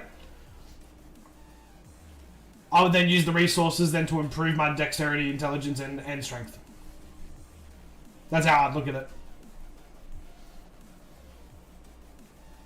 Because intelligence isn't just like, yeah, you can be like at a baseline of intelligence levels. There are obviously that, but I feel like you can improve your intelligence level if you educate yourself. You want to see into it all? Fair enough. I think the thing though with charisma is probably the one there that you can then utilize to improve every other stat line you mentioned. Truly. I think personality can bring... I think my personality can handle being Megamind. Sweet. I would pick intelligence, but I would be hoping that the intelligence... Have y'all seen Limitless? No, I don't think so. The movie Limitless? He takes a pill and it makes him smarter, and then he becomes rich beyond belief just because of him just glimpsing at a book for 2 seconds, and then he just could remember every detail of that book. Really? I suppose you could make money would, that way too, being really intelligent. That's typically the two ways you get there, is either intelligence or charisma. Like if you're one of those people in life and you're like, you know, really charismatic or you're really intelligent, normally you'll find wealth. Normally. Tell me I'm wrong. It's just different different ways of getting there. But I definitely I can definitely see why you would do that. Cao had charisma, and he rose to power in the Three Kingdoms. Several other characters were super strong, while others were very smart, but those ended up working for Cao. Yeah, because if you're charismatic, you employ someone who's super duper smart to help you. 100%. Tell me I'm wrong. Because if you're super charismatic, more than likely you're very socially smart. And in a lot of situations, even in life, when it comes to money making, job opportunities, everything, almost always, unless it's a very specified genre of work, like being a doctor or something, you're going to be picked for your charisma over your intelligence. Because anyone can coach you. Right? That's how I was... So, yeah, I would choose charisma. If it was me, I'd choose charisma. Because there's a lot of very intelligent people out there who have no charisma. And it's hard to listen to them. Even though they might know what they're talking about. Does that make sense? Got it. Goes, actually. Yeah, actually. Applying to the power of one and one. You know what I mean? I got a kid that works with me, like literally a kid. And if you don't talk in a while or something, he'll be like, fun fact. Fun And then fact. spout off about something. Yeah, he'll spout off about something that's like completely useless to the universe. Dude, you know what? Chat, has anyone been in that situation, right? Has anyone been in that situation? Sorry, I'll read this first. If you pick dexterity, you become like the world's best athlete in reaction time. You would be like Superman among everyone. Who picked dexterity would be scary. Someone who picked it, true. That's also fair. Actually, I feel like every role you mentioned is marketable. Now that I think about it, if you become a super duper crazy athlete, then you're gonna make stupid money too. I still think I pick charisma though. Because the problem with having super crazy dexterity is if you get injured, it can impact your money making skills. Charisma, I don't have to worry about that, as long as I don't get brain damage. Oh, I've totally lost what I thought about saying. Damn. What was I going to say? I had this thought, but it's totally left me. Guys, maybe we should do like a chat. A chat. Who would be down for this? A chat or like a Discord, like D&D. Oh, I got some D&D stuff. D&D with the chat. And we could use I got dice and playing tables and a character design. Well, we could do that, but we could also do it like this. Online dice roll. That sounds fun. Right? So we could like literally do this, right? Just check this out. So, you know, we open up Discord. Oh, dice roll.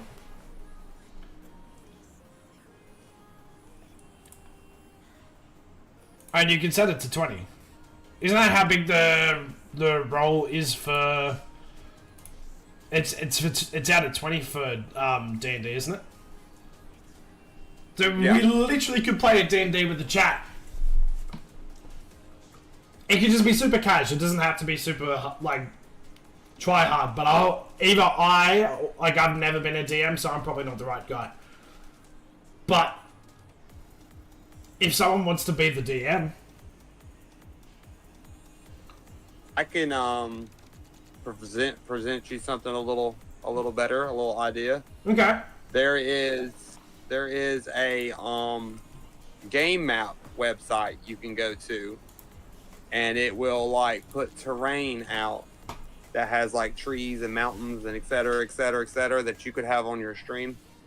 And it will allow you to put characters and move characters around, and it shows you line of sight of characters and enemies.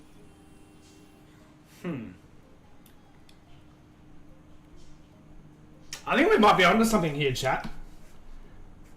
I'm just thinking because I'm like, dude, like, it's not something we would have to do, 5 days a week so we don't burn everyone out. Just once a week, or maybe even once every 2 weeks. We do a D&D with the chat. Well, those usually work out to be once a month because whoever it is, the master has to write a script. True, that's also fair. No, nobody will follow the script, but you have to write one. True.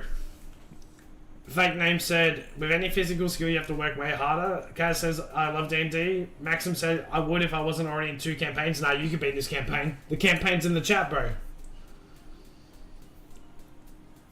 Like, we could have it set up so, like, the chat, like, answers. Like, we do this all through the chat, and it could just be... Because the DM's normally the narrator, too. I feel like Chaos has got a really good narrator voice. I would listen to you narrate, Chaos. No, Listen to me narrate. yeah.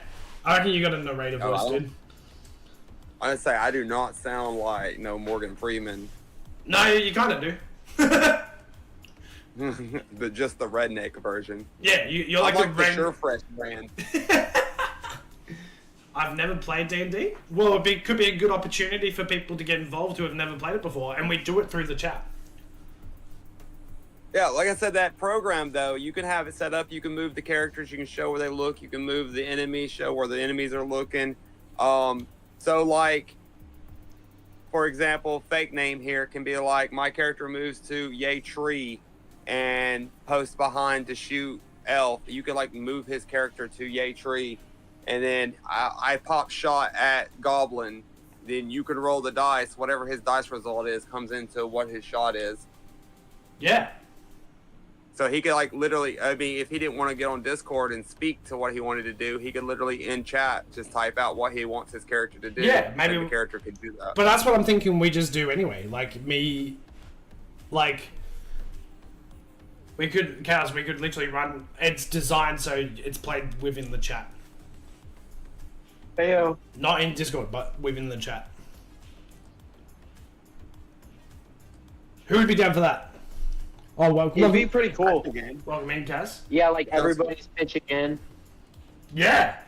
Yeah, just everybody in chat is the characters in the game. Either villain, enemy, or Maxim recommends the doing good guys. one shot rather than a whole campaign. Party. That's what. So when I do DMing, so I usually just start like I do like a beginning, like, hey, this is the world, and this is some of the things that are going on. Okay, now you explore, and like you're just like dropped in, and like I kind of say like in session 0, if we would have one, because we would do it with like chat, we would probably just do like a free flow story, like just starting an adventure and like going. Yeah. Makes sense. But I like involving like the gods in the story and like visions and like stuff like that. Yeah. Right. Maxim, I'm going to ask you, what is one shot versus a whole campaign? So like a whole campaign is you basically as a DM have an ending in mind. Like the players might get close to that or they might totally derail it. If it's a one shot, you just have like a little encounter for your party that's playing. Like basically you would be like, okay, they're probably gonna see these goblins, like these spiders, there's a hidden chest here, like a couple different areas, but it wouldn't be like a whole flushed out world.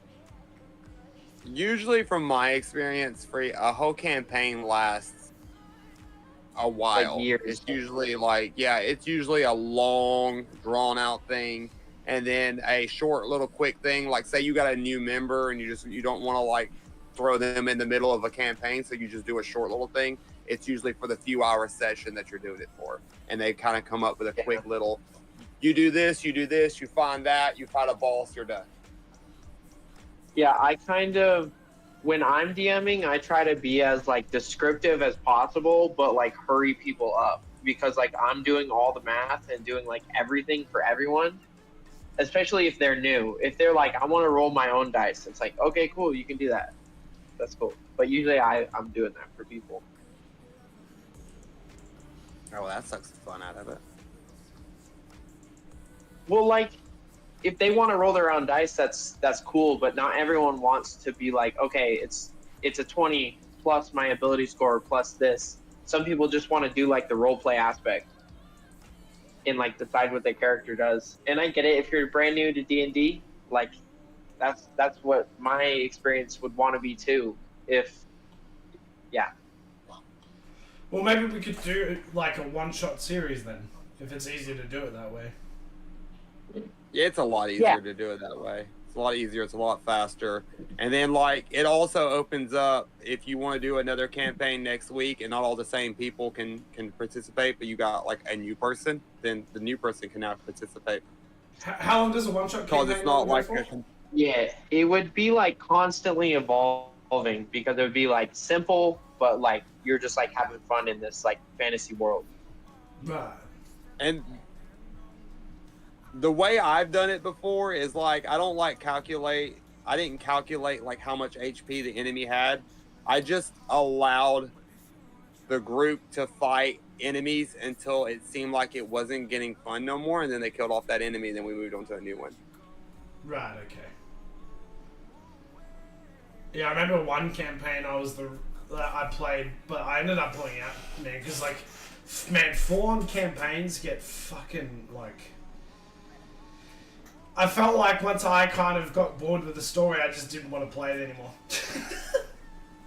And unfortunately, I think in campaigns that parts of the story probably do get real boring. That's why I kind of like making it like it's your story. Like you're telling me what you're figuring out. Like what I like to figure out first is like, okay, what's your motivation in this world? Like, are you greedy for money? Are you greedy for money because you're providing for someone? Or are you just a rat? Like, like, you know, if you find a motivation, then it's like, okay, what am I using this money for? Like, like, you can think like in your character's terms, and then you really get into it. But usually, like, I play like a goblin rogue, so like I'm like contacting the Thieves Guild and stuff. What did I play? I was at Rogue Elf, I think. Yeah, that's dope. I was an assassin, so it was a lot of fun. Until it wasn't. Neon asked, what is a community podcast, guys? It's kind of where it's like not an official podcast, like I'm not putting this up on like Spotify or listing it as a podcast on, like, I've got it titled as a podcast on YouTube, but it's not in the podcast category. It's sort of where we talk Yu-Gi-Oh! Or we talk about the community, or we talk about things that we may want to see. We just engage in conversation. Just ideas and conversation, man. That's really what it is. We try to keep it more Yu-Gi-Oh! Master Duel related, but there is not much going on with Yu-Gi-Oh! At the moment that we haven't already covered. What's going on? We had no significant leaks or anything since we did the last podcast, so we're just kind of talking about whatever, you know, anything and everything today, Neon. I need Neon's deck list. Ah, yes, Neon. Can you send Chaos your deck list for the weekend, my guy? And I'll shoot Starry a message to get that done too. I'm sure he's probably at work though. Neon said he sent it. Can you send it? Send it. Can you send it directly? Private. No, we don't want it in the chat, Neon, because you don't want other people seeing it. Can you send it directly to Chaos, if possible? Yeah, because you don't want everyone to counter you. That's why you don't want to put it there. Yeah, those are your opponents. You're like saying, hey, opponents, look what I'm playing. Welcome in, Tonka. Maxim said I'm currently playing a half-elf Artificer. I kind of like doing that. And my steel defender is, I don't even know what you just wrote. What is that? Canonically built to look like Boston Dynamics robot dog.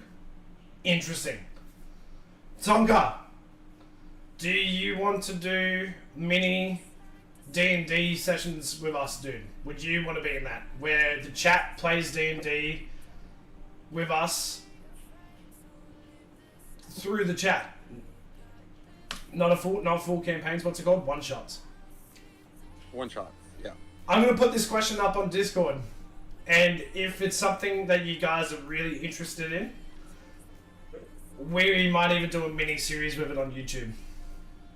But see, this is what I'm saying, man. I'm enjoying doing this different shit and just trying different stuff, man. I'm really, like, instead of just being locked into doing one thing in particular, you know what I mean? Like, doing the tournament tomorrow, that's fun for me. Doing this community podcast, it's a lot of fun for me. Today, we didn't have as much direction as we did the first time, just because there wasn't enough to talk about when it came to Yu-Gi-Oh! Related stuff.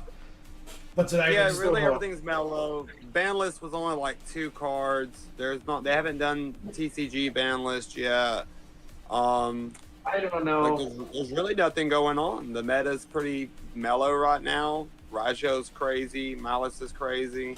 Which those are like the 2 competitive decks.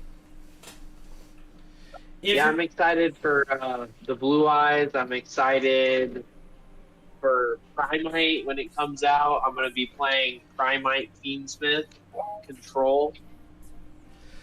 A mini series would be fun if the world is fleshed out. Primite's out. No, in Master Duel. Oh, I doubt it's gonna come. Primite's not gonna come out in this next coming pack. I can assure No, you it's that not. it'll be It's not there. coming out. Yeah.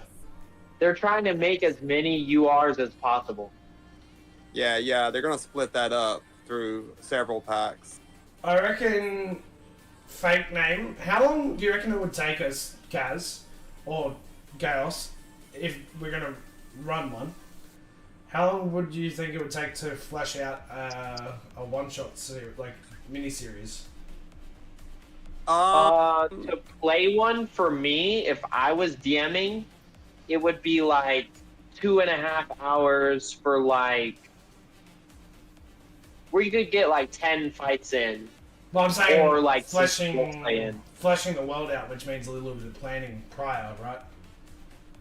Yeah.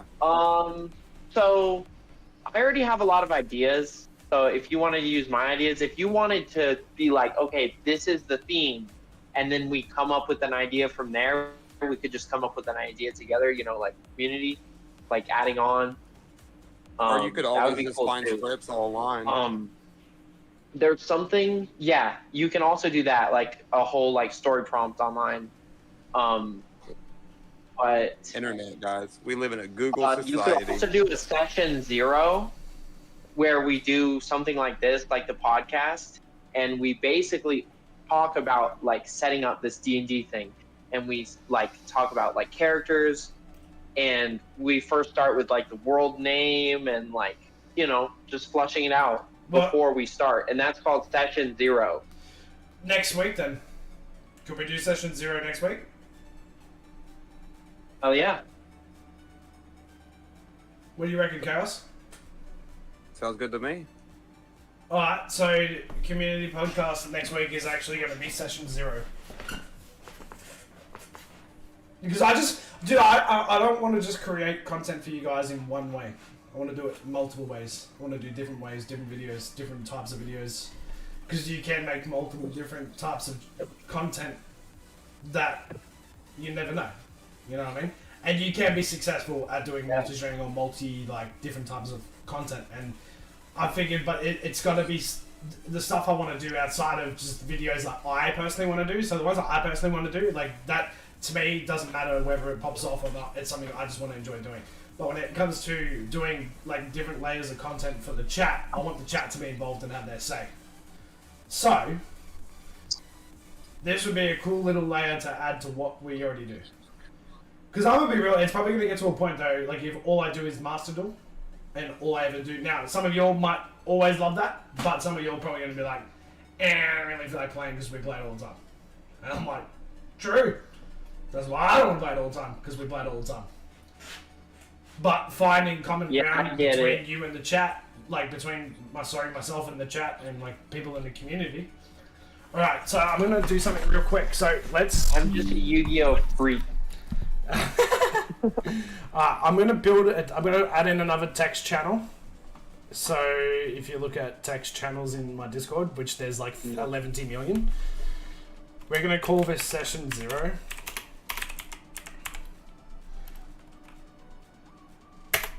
If people want to participate but they don't want to, wait, do you think we just involve anyone and everyone, or do we just want this to be the people who are going to? Yeah. So like, if someone just wants to like type in and say like, hey, there's a shiny object or something, we could just like include that in the story and like talk about it with like the characters and like whoever's in the voice chat, you know? And like whoever's in chat that's like already an established character. We could even get Queenie involved. She might want to be involved. What are you guys thinking? What do you think, Maxim? Do you reckon you could get involved in a one-shot mini-series? I'm actually probably certain there's probably actually a lot of people that would, Do you guys see the text channel? I'm just going to at you guys. Yeah. Yeah, you guys see it. Alright. There we go. I'll make like a little list of things that we would need to like figure out. Let's do it. Let's just do stuff. I want to create with other people too. It kind of gets lonely sometimes when I'm just the only one talking in front of the camera. So either you guys, if you guys don't want to talk in Discord, you can just opt to do all your prompts through the chat. Or if you want to be in the Discord when we do this, then we can make a private Discord chat just specifically for you guys. The wife. Do you want to be a part of some D&D night? To be honest, I've played like one campaign my whole life. I don't think I have the attention span or the want to do a whole campaign. So I think one shot makes sense. Well, the one shots make sense or are probably better in this format because you may not have the same people every time. Yeah, so it's for going to sure. be hard to carry on a story into part 2 of it when, you know, like someone's on. I mean, how do you explain that in the story? Oh yeah, Starry decided he's gonna be sick today, so y'all gonna travel on without him. True. And you don't want to punish like the people who are going to be there by like having one less person or 3 new people or yeah, it could Right. be interesting. So every I time need to. whoever when shows people- up gets to be a part. Yeah. I need to start I designing. usually try to note stuff down.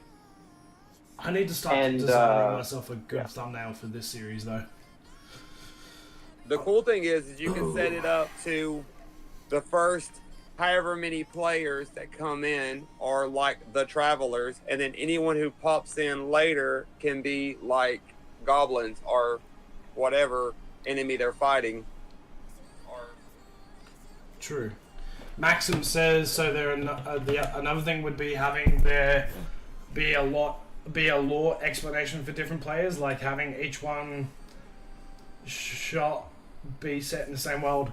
Is there? I know D&D there are books, but is there like are there You don't things need on the on books, though. the no? But to build your character, do you not? Do you So need to you not can know? do a character sheet on D&D Beyond, or there's other websites to do like character sheets for free. But so you can also the character just sheets get though a are more of a Google long template. period campaign Welcome in faster. Yeah, shot. You you really can- don't yeah. have to go into all that. Yeah, you could just say like, "Oh, my name is this. I'm a barbarian, human." You know, and then Well, it's like, they okay, can you're say- strong, you're this, and then you think about what your character could do. You don't even have to do ability scores. Right, and then you as DM or whoever as DM will give them so much gold to play with, certain weapons to play with, et cetera, et cetera, et cetera. Yeah. So they'll have like their inventory because you would give it to them. Usually like character sheets is for keeping up with things you picked up from last campaign that you can use in this campaign and levels that you've gained from last campaign and things of that nature. Dude, I feel like this would be something really, really cool to do. Like, the more I'm thinking about it, dude, this would be really cool. But we just need people that actually want to participate, I suppose. Doesn't really happen without the chat.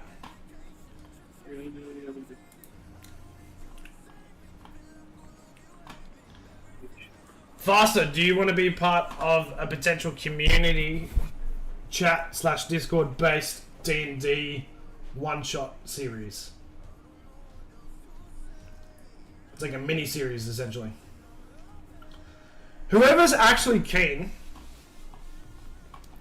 I want you guys to go here. For those who want to lock in and potentially and actually want to be involved. I'm saying actually want to be involved. Come to my Discord. It will be the last text channel here. And just say, Yeah, I put a Just say, little I'm- list about some things to think about. just say, Hey. just say Just, this. just while we have a lot of the people here, we should probably update people on how future tournaments might play out. True, we should do that. Let's do that real quick before we keep expanding this thought. Yeah, because I'm gonna say if we get too far into this thought, we're not gonna like get around to that thought. It wouldn't be faster, just to explain, it won't be like full campaigns. It would just be like for the duration of the streams. Pretty much. Just say no. It's not like a full campaign where we're going to commit like 2 years, 3 years. I didn't even know D&D campaigns could even go that long. Oh yeah, they can go for forever, really, until like the DM decides to kill off the characters. Jeez. I wonder if Alright, let's Chaos, I'm gonna get you to say it because you iterated it to me today the best. And I'm completely okay with it. So Okay, Yeah, I so for usually future events, accidentally kill people in D&D. so for 1 second, brother. So for future events on tournaments, what we're going to do is we're going to set a timeline. We'll set up like first 4 to 5 days. You need to get with your partner, whoever you're supposed to be playing. You got whatever time schedule you can put yourself into in those days. If it's early in the morning, if it's mid-afternoon, if it's late at night, just work around your schedule and make your gameplay happen. Do your gameplay, do your hit replay on it, and save it to your replays. And then I want you to cut off all your replays off of public except for that tournament. And then we will do the next segment, the next bracket, we'll do their plays. And then, you will report to us, let us know, and then we would set you up to your next bracket. You would do your next bracket, hit replay, set it on your replays. Do that all the way through. And then on tournament day, instead of having a live tournament where we have to like try to get people to schedule the lineup and everything, all he would have to do is you can get in the chat here, and then he would just go through the replays in the proper order because he'll have the name lineups. This person's supposed to play this person. So he can just go to that replay, play that replay, and then he can just narrate through it until the tournament's over with, and then whoever wins the last one is the prize winner. that's it. I think what we can do to make this easier too, if you wanted to write, you have access? Oh, you could just type it up in here in Discord. You're capped on replays? Oh, hell no. It's not... Look, even if... Time to let go. Well, I mean, there could be another way. brother, of- you got a chance to win $20 and a card. You telling me you can't get rid of like a few replays to fit in for a prize?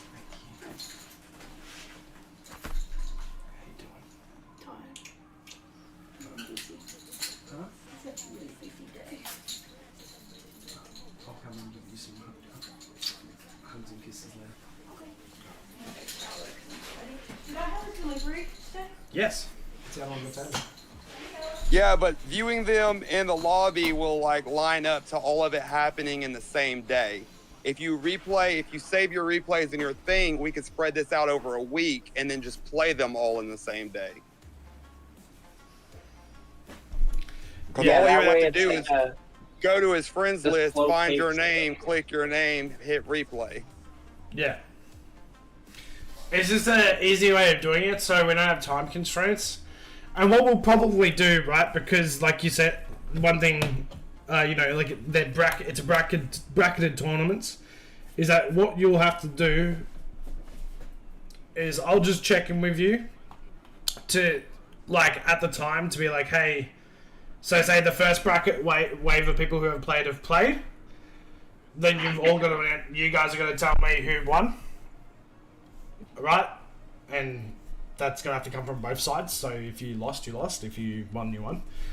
And then what we can do is then I can then let guys know who you guys are expected to play against next, and then you guys again just organize that. And then when it's maybe the one thing we can do, I'm gonna have to discuss this with Chaos, but maybe the one thing we could do is maybe do the final live, just to give that, once it's down to the last two players, right? Like, it's a best of 5. We do that every other day doing, customs. So maybe we could, it's not fully set yet, but I think just for me to add in on what Chaos is saying, maybe we could do that as well. But then, just yeah, Chaos and I will probably actually have to just have a really outline it to each other the way it should go outside of Twitch. Oh, sorry, not Twitch, YouTube. YouTube first, and then we'll let you all know. But this would be so much easier on everybody. So, like, for the first round, everybody will have, like, 5 days. 5 days to get with your partner and make it happen. It doesn't matter if it's in the morning, Yeah. afternoon, or not. You'll have 5 days, make that duel happen. Yeah. Line your schedules up, make it happen, do your replays, and then the next section, and then it would be so much easier for everybody than very last minute, oh, I've got to work, or something came up. It won't matter. Your replay will already be done. You don't even have to be online. He can go to your name, play the replay. Yeah. So if you didn't, I'm gonna go to bed, Neon. No worries. Are you just before you go, Neon? You're all good and ready to go tomorrow. Yeah, I got it. I got his deck list. Okay. You have a very valid point, Chaos. Yeah, like I just think it makes it a lot easier, and we don't have to cram it in one day. And honestly, if I was in America, if I was in American time, it'd probably make things a lot easier. But because I'm trying to guesstimate on like what would make things easier for y'all, obviously that's not the case. So we can make it work. And it's probably going to be easier this way. I still think maybe other than the final, maybe the final is the only one we don't do it that way. The final, we do it at a agreed time, and we can stream that one live, I think. Yeah, I mean, it's just and on the final day, we would watch everything. Yeah. I think, personally, the people should have the ability to show off live too. I think because, people might miss the videos or whatever else. That's fine. But I think the finalists should... because you can be in the Discord or you can be in the chat when it's happening as the player. Like, if you've got 2 monitors the same way I do, you can do it that way. There could be like a biggest loser match too. What a consolation prize! Are you saying I don't know we get the prize for them, but just a showcase. A showcase. That'd be funny, guys. But the other... Yep. I'm sorry. No, go for it. I was gonna say the other cool thing about this is they can get into the Discord chats with just them two. Like on Monday when he's able to do it, that morning they can get in either a Discord call or they can be in Discord chatting to each other. They can work out like, okay, I lost this game, but I went first this time. You need to go first, or they could be talking to each other, and it's not people just talking over each other. Yeah. If you want me to, to be honest, if I'm not streaming, and you're doing it, I can come in and moderate. That's not a problem either. So, if you're... What website was it going to be on? Was it going to be on that Chalong website or whatever? What's this for? The Are you guys going to use a website for the bracket? To be honest, man, I've used many different brackets, and none of them would construct a 6-man bracket the way I would like it to. Because it's weird, so I just had to sort of treat the first part of the bracket as normal. Because the way that they wanted to do it, they all these websites. I looked at probably about 10 different websites the other day to make these brackets work for 6 men, and the way it wanted to do it was like this. I'll show you, but they all did it this way. If I had 6 people competing, I'll pull it up on the stream now. But when I tried to make it right, and I wanted to add 6 participants, it just wanted to do it this way. And I'm like, it's not fair. It depends. When I was doing this in... when I was running tournaments for Rainbow Six, I could make this work because the winners of last week, of the week prior, or the final 2 of the week prior, would cop the buy here. But because this is a one-on-one, it's not team-based, I can't justify giving 2 people buys straight out the gate. But every single bracket website wanted to do it this way. And I was like, well, that doesn't work. So I've had to make my own sort of thing work. So, the way it's going to go, to explain it, okay, is that, guys, just go along with me for this one, is... Imagine these 2 were back here, okay? So, the 6 people versus each other here, right? There's no one here. Then, the first, so whoever wins out of the first one, whoever wins out of the second one, they then come here in verse, okay? And third place, well, the third person who wins gets relegated to here. It's just the fairest way I could make it happen, okay? Okay. And then whoever wins here goes here, okay? Then whoever loses here versus this person here. And then whoever wins here then meets this person in the final. That's the only way I can make it work with a 6-man bracket. I could make it work any other way. Where it's not And just overdone. another thought line we had, if everyone's interested in, was making our own rank ladder. Yes, where we potentially do a mini series, so you guys play and score points, essentially, just like any sort of sports team. And then, like, say we get 8 people committed for that time, then you would just then do a bracket that looks like this towards the end for the top 4 who score the most. So it would basically be like everyone versus everyone, and like you tally up the wins at the end. Yeah, Pretty much. Yeah, So like so- the winner of it will, of course, the winner of that whole tournament, of course, be at the very top of it, and then second place, third place, and then when you go again, it'll fluctuate depending on the points that you get.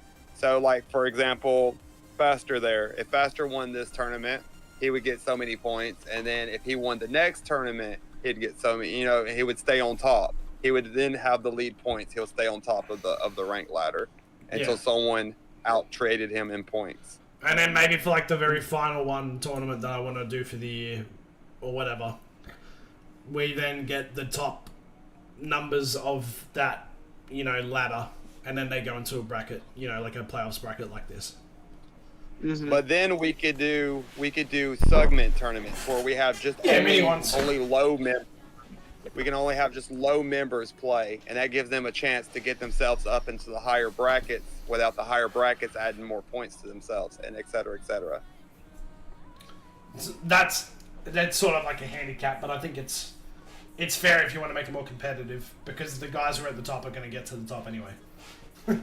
Right. No, yeah, that Right. sounds really cool. So we're yet to really finalize all these ideas, but we want to. So Yeah, and these are ideas. Y'all can pitch The in first one is a information. start, yeah. Let us know if you like the ideas. Fast said, dude, I can If it's imagine like easier Team for 21 you.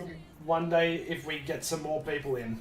100%. It just means that you guys, like, in fairness, and this is where I'm not saying you'll have to get me a big community, but I'm saying any way that you help the channel helps it.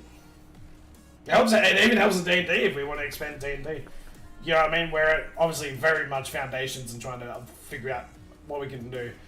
But we've got a lot of people who here, just through the Yu-Gi-Oh community, who think and want to create and already are creatives in their own right. So why not create a community for me as a streamer that emphasizes on giving people the space to exercise their talents? My talent is I can talk shit for 6 hours straight if I wanted to. On Twitch I used to stream for like 6 hours average. But I've also learned that quality is important. So that's why I don't stream 6 hours straight anymore. D&D character duel is what you guys mean? D&D like character duel? Is that what you guys mean? Are we gonna roleplay duel? What do you mean? What in? No, he's talking about just straight up a D&D campaign, not Yu-Gi-Oh. Yeah. Adjacent. Yeah, just a campaign. No, so the D&D is like separate, Like a one shot. but it's like a. From what the guys have educated me with, it's a small. No, so we were just talking about the Yu-Gi-Oh tournament basis. So we're looking at. So sorry, just so we cover the topic. Chaos was just addressing how we want to. So we're running the tournament this weekend, right? We want to run tournaments in the future, but create almost like a season-based type competitive scene, where it's you guys play like a sports team would. Like, say, if you take the NBA for example, you take the NBA for example, you go to the table, and you play for points, okay? And then, when a tournament or a mini tournament we feel like running pops up, then you go to a playoff bracket like this. Does that make sense? So that's why we're talking about that for the future, but the benefit of doing it like this is we don't even have to stream all these games if you don't want to. Like, I don't have to. I can just review the replays in my own time, or I can record the replays that you guys send me, and then I can upload them to YouTube, right? But we're saying expanding it from just doing this one random tournament and actually doing like a creative competitive scene where I'm running something super competitive for you guys to play in. The D&D is completely separate. The D&D is trying to get actually clean. What was that, sorry? Oh, all good. I was just talking to someone. No, so we're talking about doing this podcast has been kind of about expanding themes and ideas of things we can do within the community. So the D&D is completely separate faster. We want to do a community-based, almost like D&D thing, right? Where it's called, apparently, from what Maxim and Kaz have said, it's called One Shot. And it's like mini campaigns and a lot less like formal with what you do. So, but the way it functions is either you can contribute, like if you want to be involved and you want to be a part of the mini campaign, you either contribute for your character through the through the YouTube chat or through Discord. You can take your pick or whatever's easier. Sorry. So there were two different topics. Yeah. Yeah, I just wanted to touch on that one so that we got it out of the way while we had like majority of the people in the chat. Yeah. But once Chaos and I have like really formalized how we think it's going to best run, then we will let everyone know. For the tournament thing. The D&D thing though can start next week. Separate, but it can start next week. Exciting times. Yeah, well, don't get me wrong, I don't mind getting up on the screen and just talking at you guys, but I have more fun when you guys are more involved. Because in whatever I'm doing. That's why I like doing, I don't mind playing ranked, like Yu-Gi-Oh, but that's why I also like duel rooms, because I get to chat to you guys, like we get to squad up, we get to talk shit, we get to theory craft, we get to do all this, and I'm not just like talking at you and just playing the game. Do you know what I mean? Don't worry, I'm still gonna do that, but I'm trying to expand different ideas and ways of how, we do content here. And then who knows? You guys can start, I'm just saying, okay, say this is complete hypothetical because nothing's guaranteed with the internet. Say, wow, in 5 years, King's a notable streamer on YouTube and he does it as a full-time career and he does all these things. I want you guys to piggyback off that too. I would have no problem because you guys are involved and you're doing things with me. You know what I mean? I'm definitely excited for it. I can't wait to see what Starry brings to the table. Yes, I need to hear from Starry. He has not sent me his deck list, I don't think. I think the one person... Did you guys do a custom ban list, or is it just like normal ban list? Normal ban list. It's set to one main deck, and you can bring a side deck. So people got to send us their main deck and side decks. I'll be here for the next one. No, that's all right. It may be a little bit of time before the next one because one, I need to figure out what I can make the the prize be, and two, I think Chaos and I want to establish those things before we do another one. Yeah, to make life easier on both of us. Make life easier on y'all as the players too, to not have to line your schedules up so bad. And I'm gonna be honest, I could probably do this all by myself, but I like having Chaos involved. One, He's much more knowledgeable than me when it comes to Yu-Gi-Oh! And quite frankly, I can do things by myself. That's no problem. But I actually enjoy involving other people who want to be involved, which is why Chaos is here, and why Chaos has a big say. Because I don't know. I like joint running things. I like having people invested in it as much as I am. And it makes it, for those who want to be involved, it makes it not just... Like, it does make it easier for myself. I could say that. But it's the community side of it that I gain out of it more than anything. Well, my only goal as your friend is to make your life easier and push your content up. So, well, I'll be back. I'll be like, you know, that conversation we had yesterday. I'm going to be at the back of our Costco waiting for you then. You want to make my life easier? No. Oh hell no! Pause. Hey yo. That shit at Kia. I'm a classy bitch. You guys weren't here yesterday, but Chaos was being sussy. But it was funny as fuck. It was funny, dude. Max and Lamau. Yeah. Chaos is the champion helping out on the stream, great? Yes, sir. Yep. He and Tony were here, I think, in the very first stream, or second stream that I did, man. And ever since then, he's like a mole on my ass. I can't get rid of him.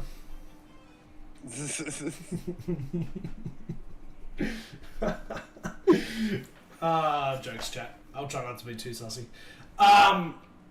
But yeah, so if you guys are keen, please come. If you guys want to be involved in the...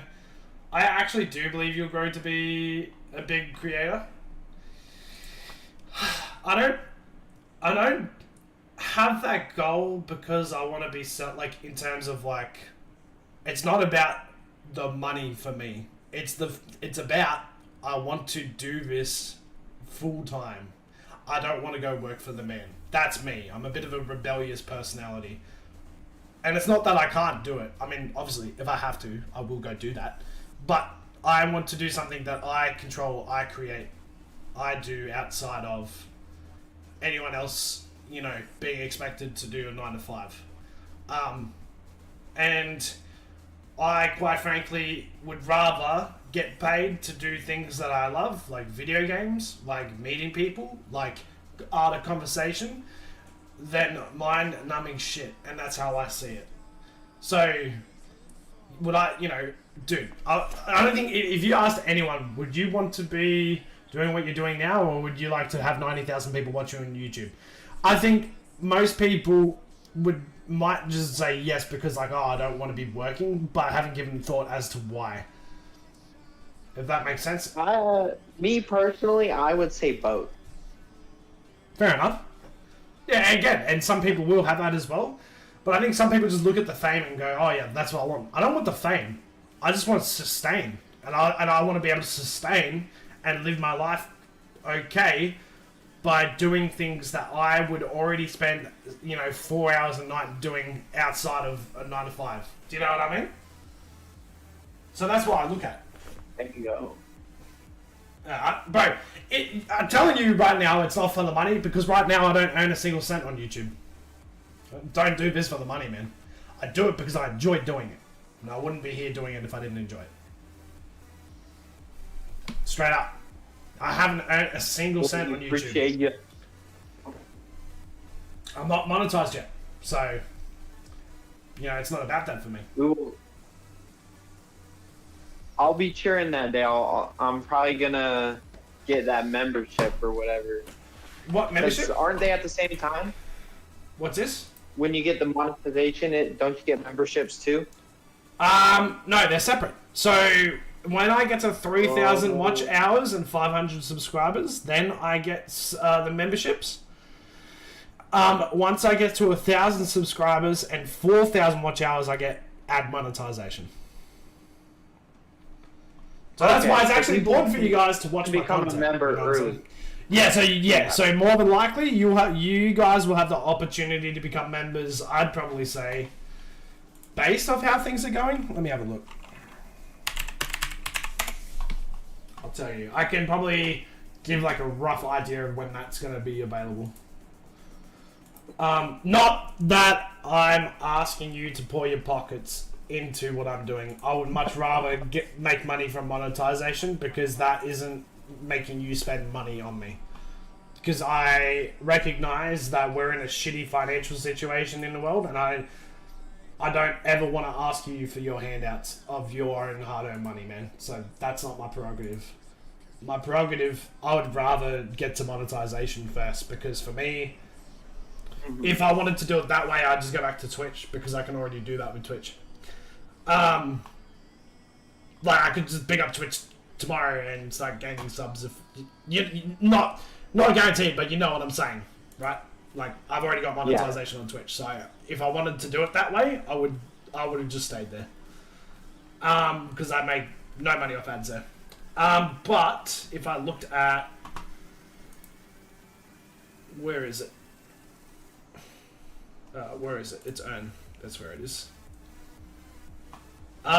We are at 1,500 public watch hours within the last 365 days. We need to hit 3,000. So once we're more than halfway there. So, and yes, for ads, it is what I thought it was. It's 4,000 watch hours, or 90, or it's 10 million views with shorts, and it's 1,000 subscribers. But we've already hit 500 subscribers for the memberships, so that's already done. And all I need is either 3,000 watch hours or 3 million views on shorts.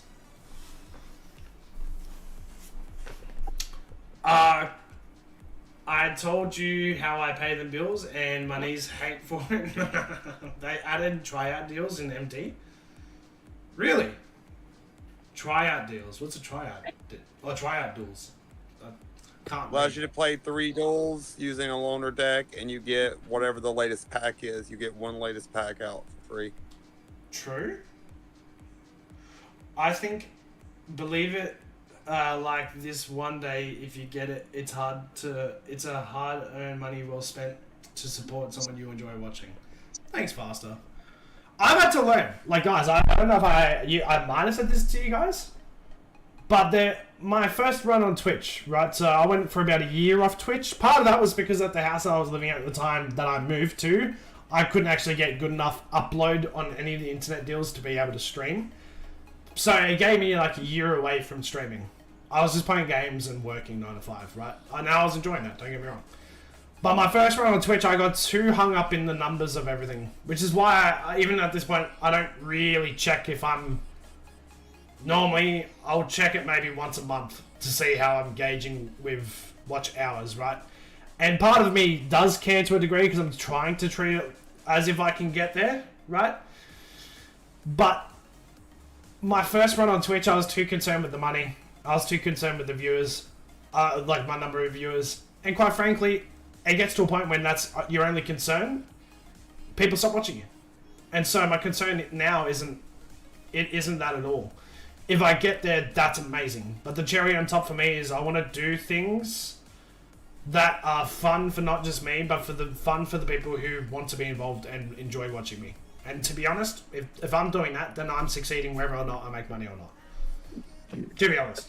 Because like Chaos said to me earlier in this community pod, that essentially you're a TV show when you go live. You're entertaining people. You're like, think about it. Like, we've got 13 people watching right now. Shout out to anyone that's new here. But you know, those people could be watching anything else in the world, but there's people watching me instead. So my goal isn't to even care about the number that's there, because I've already been there and done that. I care about, am I creating content that's worth watching? And am I creating a space for people who want to get involved? And if I'm doing those two things, then I'm succeeding. Hit that like sub. Thanks, man. Appreciate you. But guys, if you guys are keen, please come to the Discord. here in my Discord, come all the way to Session 0 D&D one shot and tell us if you're keen to participate in the D&D mini-series we will be running on this channel. Which Session 0 will start next week. We can do it the same day next week, if it works out for everyone. Do you know what your schedule looks like next week, Chaos? I think I do. Give me 1 second. What about you, Kaz? Are you free, like, similar time next week to when I started streaming today? No. Wait, if you start streaming, yeah. Because it's like right at the end of my work day. So I'm pretty chill with that. Cool. Alright, that works. That works for me. Yeah. We can make that work. Yeah. But yeah, guys, like I actually like enjoying doing this like community podcast. You can maybe it's not a podcast, I don't know, but it's just something that kind of formalizes what we're doing, which is just sort of discussing and ideas. And I'm not going to call this discussion ideas talk. Well, I could just say podcast. But you know, just creativity. Yeah, community. Yeah, dude. Okay. Yeah, go for it. So in your time zones, the only days I wouldn't be able to pretend would be Monday and Friday because I'm closing. So I'll be at work like pretty much all day those days. Yeah, I'm free Mondays. My time zone. I'm free Monday, Tuesday, Wednesday. Today is my Friday though, is it not? Today is my Thursday. Yeah, so you're saying your day Friday. Wait, Yeah, how are you going to be Friday. here tomorrow then? Well, that's next week. Right. Tomorrow I work early in the morning. Right, you're saying it changes though. Yeah, my schedule constantly flux. But if we do it on my Friday, so your Thursday, the way we did it, you'd be down for the D&D series? Because, to be honest, if we're going to do different forms of content like this, I want to lock in specific days to make it easier for everyone. Everyone knows it's that day, everyone knows it's that time. And yeah, like some weeks they might not be able to come. Some weeks if they can, that's awesome. That's sort of how I look at it. It makes it easier. That way we've got like a schedule. Maybe I need to post a schedule of streams for you guys. It might make things a little bit easier in that sense too. Oh, definitely. See, with Twitch, I used to run like a schedule thing on Twitch where you would go to my About section and it would have my schedule, but it was like, it would automatically change it over to you, like, if you were from a different country, you could see it in your time. But it was like a built-in thing they have on their platform. Yeah, my schedule is constantly changing too, which is why it's definitely hard to do most days. Thursday nights, CST would be the best for me, to be honest. So, like, right now. Okay, so my Friday is the day, then. Because that's my guaranteed day off. Alright, let's do it then, Maxim. If you came to get involved, come to my Discord now, bruv, and say you can. That way we engage numbers. Even if it just starts off small next week. I can even see if Queen wants to jump in as well. I think she would have fun with it, to be honest. I think she'd have a lot of fun with it. But yes, guys, if you are enjoying the content, please leave a like or subscribe. I would appreciate it.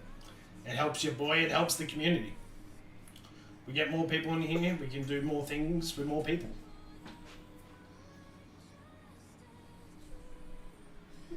Alright, Chaos is in, Maxim is in. Right. Have we figured out what we're doing tomorrow, Chaos, with Maxim? He was just, like I said, he would just have to be pushed back to the back. Who was his partner? Faster, right? Yeah, Faster, are you still there? Yeah. So how late can Faster do his game? Yeah, Faster, how late tomorrow can you play?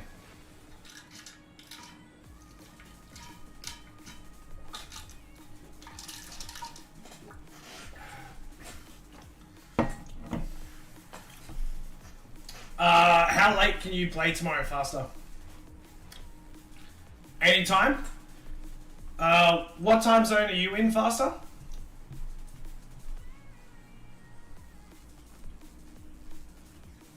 Because I believe Maxim said he can't play until about 11 p.m. CST.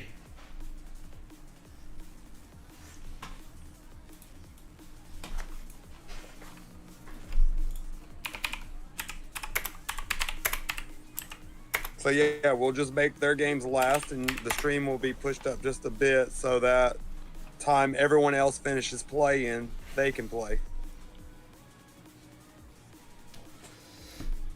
So what time does that equate for me, though? We might do a 2-part stream tomorrow, chat. To be honest. We may do a 2-part stream tomorrow. So I'm just going to have a look.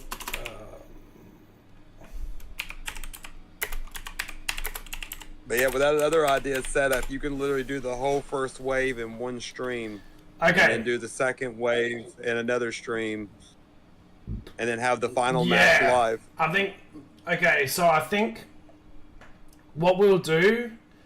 It just depends. I still haven't heard from Is Time to Smoke, so... Someone might be getting a buy tomorrow. To be quite frank. Who is he? He was meant to verse... Faster can do his at any time. He was supposed to verse... Is Time to Smoke, who I haven't heard from, was supposed to verse...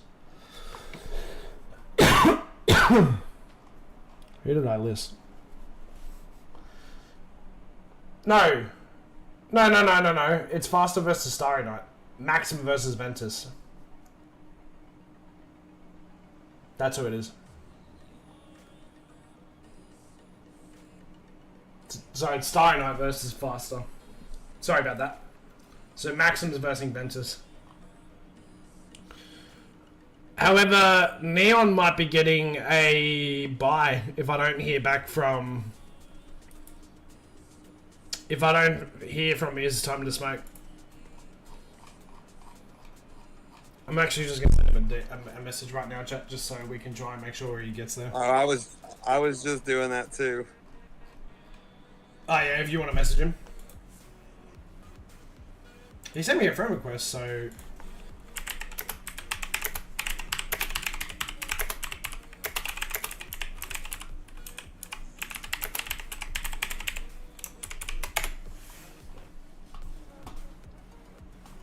Oh! I did not realize. Okay, so Is Time to Smoke messaged me yesterday to say... Okay.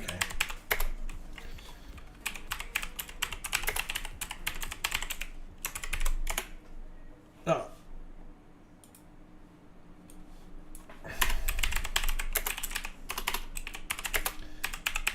Dude, I hate the fact that I've got my Discord in private.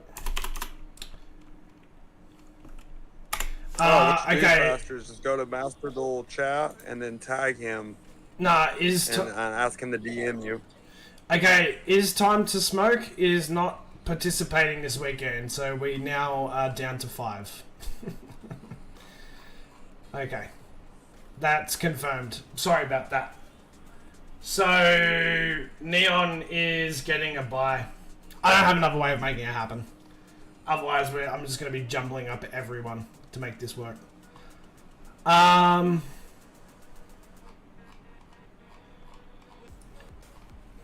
we all good with that? I'm sorry, I didn't see his message come through because I have my like, you can't send me messages unless we're friends, and if I don't see that you've added me as a friend, then that's kind of on me. Just gonna check here to make sure I'm not missing anyone else. Alright. Alright, so we don't have Is Time to Smoke. Just so you know. So it will be... Maybe I'll just run the stream later than in general.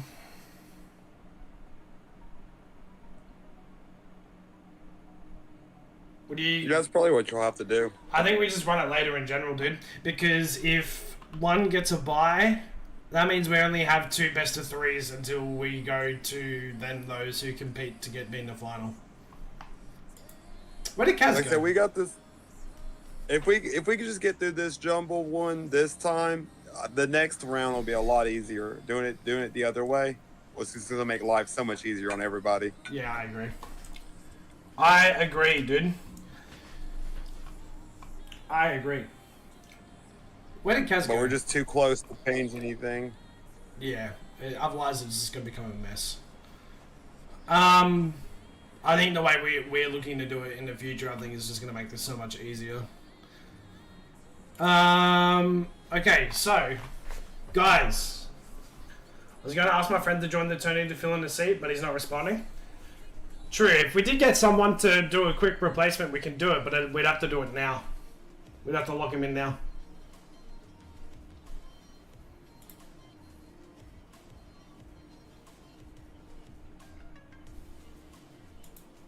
If not, it just means one gets a bye, and that's okay. It's just gonna have to be okay. It's not gonna be a choice. Because I don't want to then re-jumble everyone versus everyone.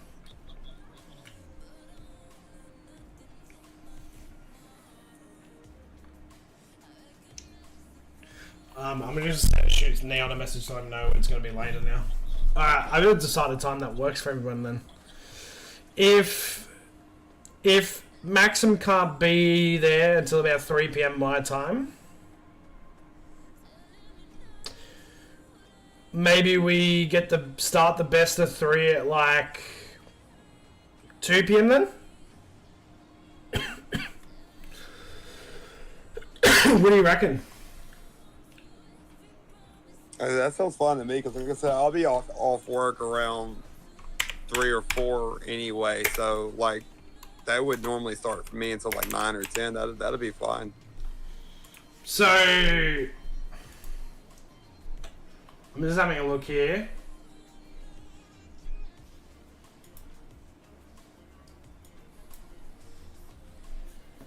So do we know? Sorry, do we remember where Starry's time and location is? I don't off top. He's at work right now, right? I would assume so. Normally he is at this time. I'm gonna shoot Starry a message and be like, look, we're gonna have to move it back to fit everyone. Oh, so he's online.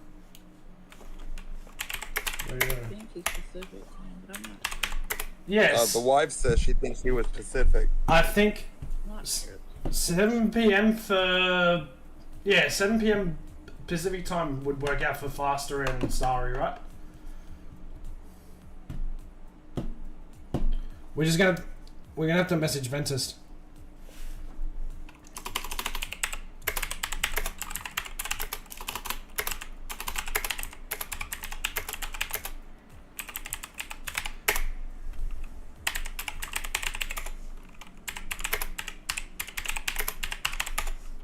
Say, I know a guy I can ask, but I won't be able to talk to him until the morning.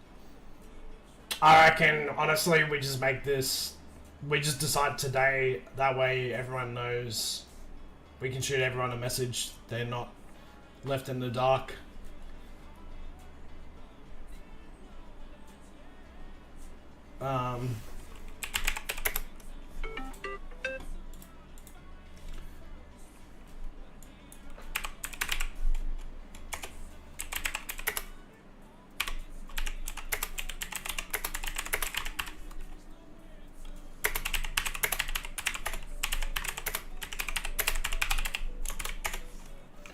Sorry, chap. Just trying to figure this out.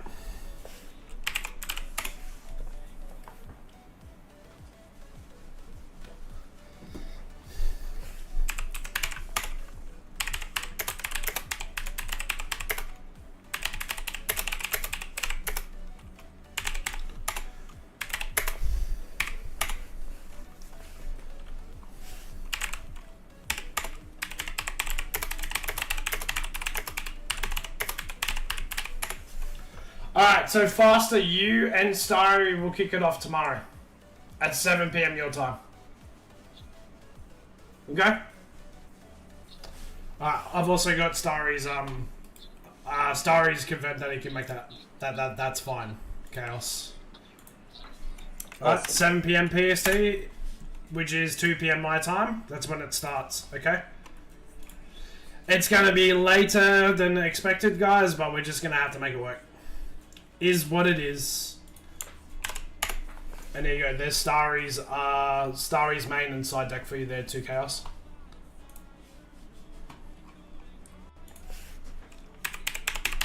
I just got it. Alright, I'm gonna send Neon a... Welcome in, Zoe. Zoe, I have a question. You might like this question.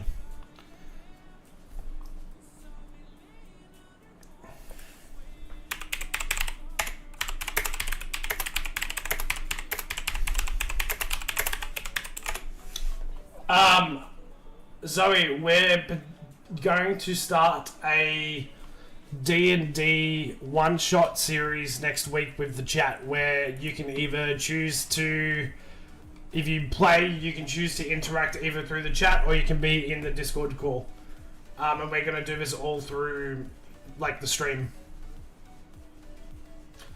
So it's going to be good. So if you're interested, Zoe, in this, if you come to my Discord, if you are interested and you want to say you're keen, come here to this text channel, session 0 D&D one shot, and just say you're keen if you're keen, and it will start this time next week. Well, a little bit earlier when I started the stream, pretty much.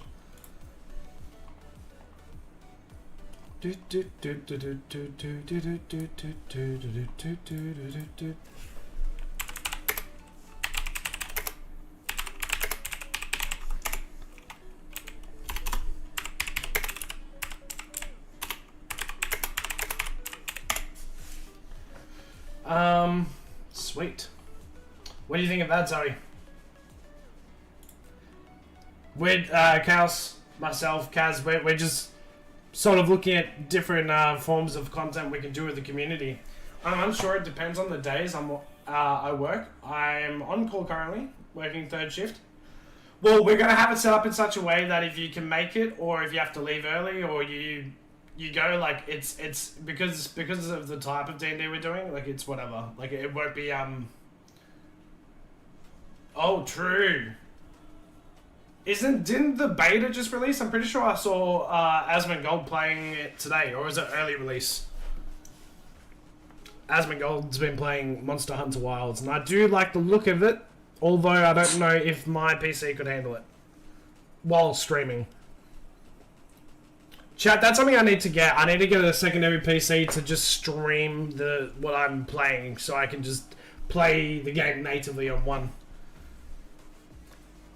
Starry, we have some things to catch you up on for sure, dude. I'm gonna ask you the same question I just asked Zoe. The full game? Yeah, it's early release. Sorry, I think he's got it on pre-release or something. Who's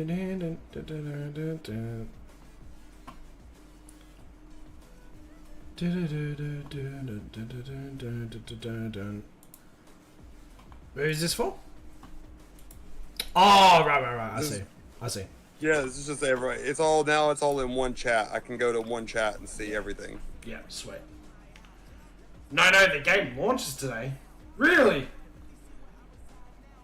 The Yu-Gi-Oh! Game collection? No, so, dude, we want to start a interactive, smaller campaign. It's apparently called one-shot style campaign of D&D with the community on this day, like on your Thursday nights. I have the standard. The beta was early access, and now it's a full game. You could install it and hop in. I wish you could get the bigger edition. What's the benefits? Just like DLC stuff? Can I repeat? I said, so we're going to start an interactive D&D series through the chat / Discord, right? And it's gonna be this day, so Thursday nights. Yeah, D&D, yeah. Thursday nights for you guys, my Friday days. And we're going to start one-shot campaigns, which are, might only go for maybe 1 to 3 streams. And I don't know if we've decided if Kaz or if Chaos is going to be the DMO. I can ask either of them what they would prefer. You call Duds on the Bard? It would be like, it's not going to be all formal. I'll talk to Kaz and Chaos about it more so. I'll let you guys know in the upcoming days. Premium Deluxe Edition, 109 base game, Deluxe Premium bonuses, Cosmetic DLC Pack 1, DLC Pack 2. I could also DM some of them depending on the week. True. Basically, some get the book, and the 109.99 has the first few DLCs included. True. Looking forward to tomorrow's Starry. Let's have some good duels. Yeah. Well, it's a best of 3. So it's obviously whoever wins the 2 duels first will win that series out of you two. Wait, have we officially told them how much time they get to play around with their side deck, Chaos? No, we did not. We're gonna give you guys probably 3 minutes between each duel and I'll put a timer up to make it easier, but 3 minutes to swap in the cards you think you're gonna need from your extra deck. Sorry. So the best thing to do, guys, will be to take your favorites tab and put your 15 card side deck in your favorites tab. And that way you can just click one block, move things over, and keep up with what your stuff is and what you're switching out. And that way you're not switching between 3 or 4 different decks. Yeah. Ooh. Fake name said K. Fake name's interested. I like this. We got another person that wants to be in. We currently have 1, 2, 3, 4, 5 people interested in D&D. It's gonna be fun, bro. Your favorites is full? Well, it's just probably a good way to try and make it easier for you, at least, Starry. If you guys could leave a like or a subscribe if you're new here. If you guys want to see more content. So to preface to people who weren't here, the D&D will start off on a community pod. So the next Friday will be session 0. So where we kind of discuss sort of how we want the first session to go, I think, is sort of the preface that Kaz gave me. And then we'll go from there with the mini campaign. And it'll be a mini series. I'm going to put another playlist on YouTube for it. Whoa! Are you posting boobs in my chat? Jeez. Lame-o. That's not how you spell about.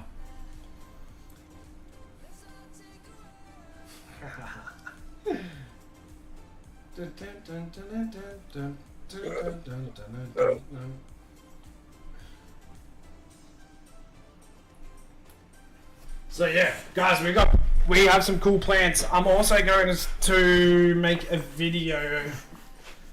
I'm going to start another whole other playlist. Demonetizing your stream already? Stop that. You can't demonetize what's not monetized yet. Faster.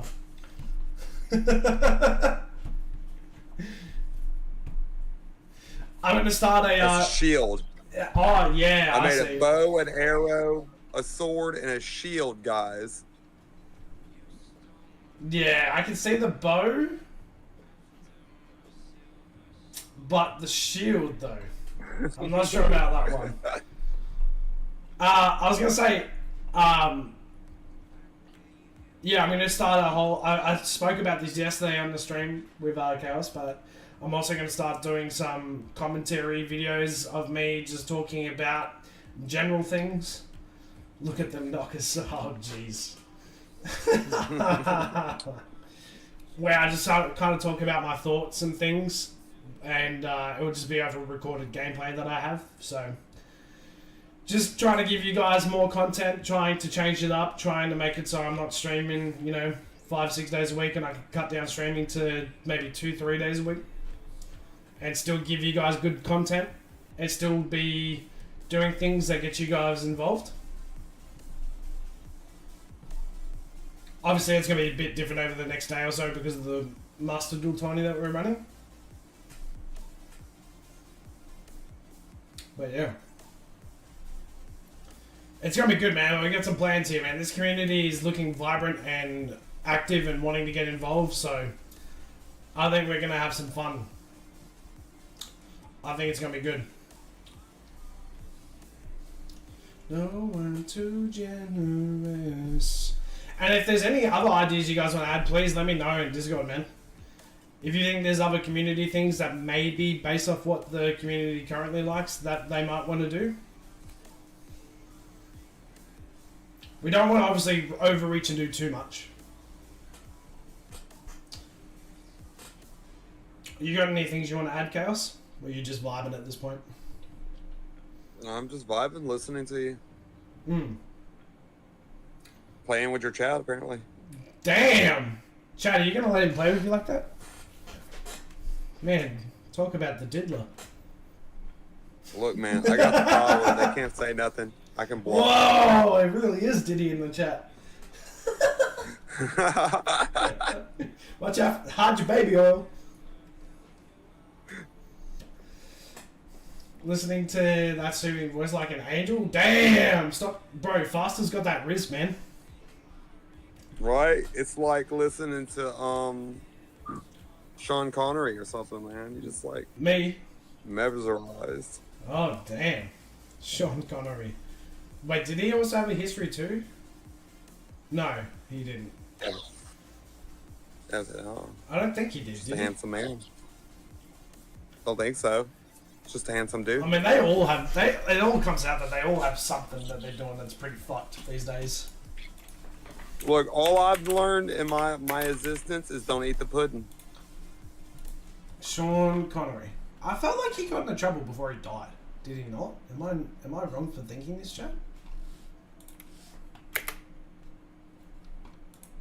Am I mistaking him for someone else?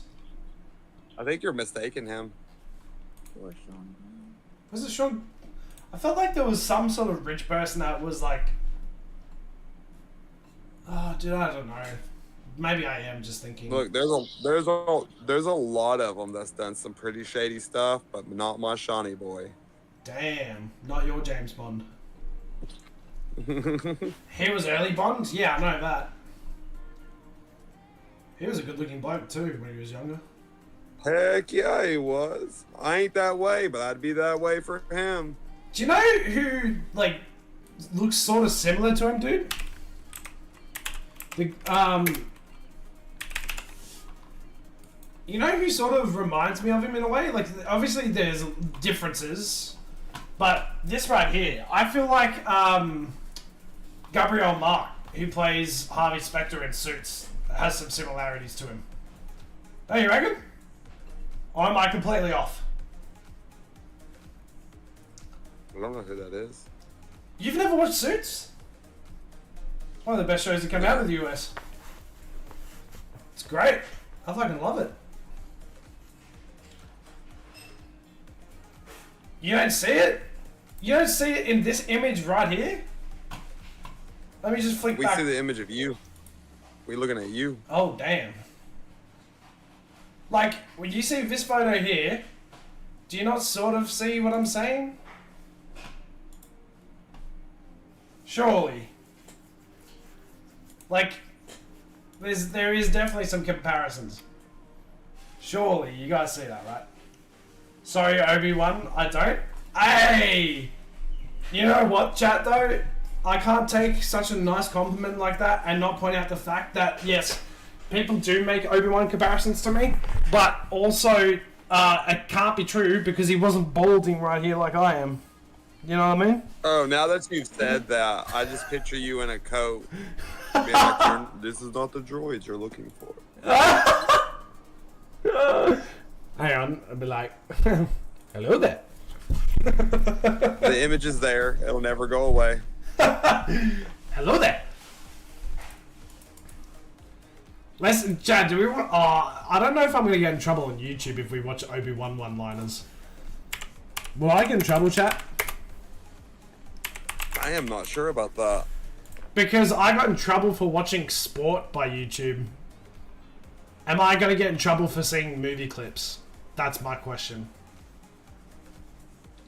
I really Just say don't... it's for educational purposes.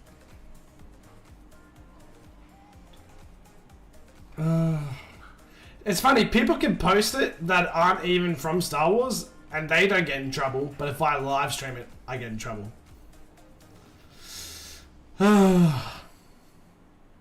Disney doesn't like copyright violations? Yeah, see, maybe it's not worth it.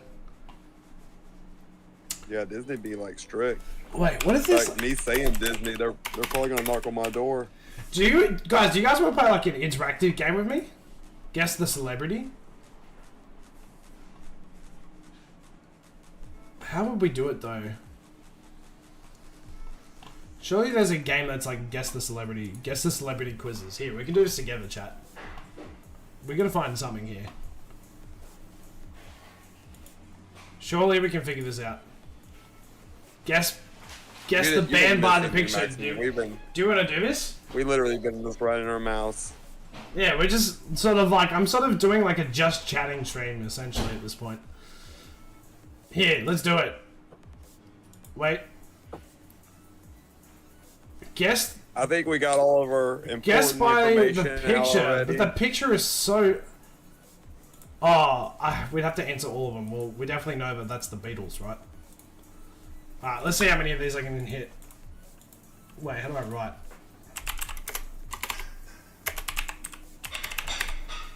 The Beatles, we have Kiss.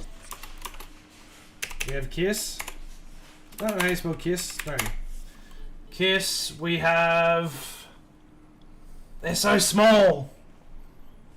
Some of these are so small. There's Jonas Brothers are in there.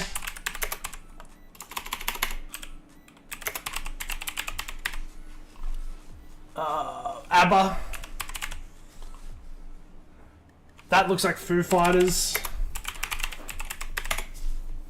Is that the Jackson 5? Hey brother, I'm gonna grab a bite to eat and probably lay down. It's been a long day. Okay. You should do a tier list of some kind? We can. Alright, bro. I think we pretty much covered a lot of important information we need to do. We You'll did. sit down and hatch out like the finer details to such later too. We did. But I guess I'll see you tomorrow. Will do, my guy. No, BGs are not in there. Alright. Chaos, you take care, bro. I'm gonna just have fun doing stupid games with the chat and I'll be ready. I'll be there tomorrow. Yes, sir. Bye-bye. Alright, all good. Guys, I'm trying to figure out who the rest of these guys are. That's Backstreet Boys, right?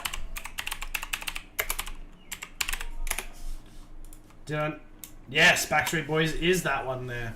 Oh, I don't know who that is. I don't know who that is either. I think that is... That's Nickelback, is it not? No, that's not Nickelback. Who was Freddie Mercury with? Was that Queen? Is that Queen? That is Queen. I don't know. Is that Linkin Park? I'm gonna guess. I don't think it is. No, it's not. Control plus enlarges the screen. Oh, cheeky boy, cheeky boy. That's better. I have no idea who this is.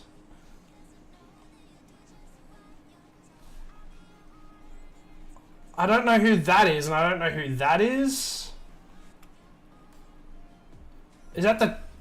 I don't know who that is either. TLC? No?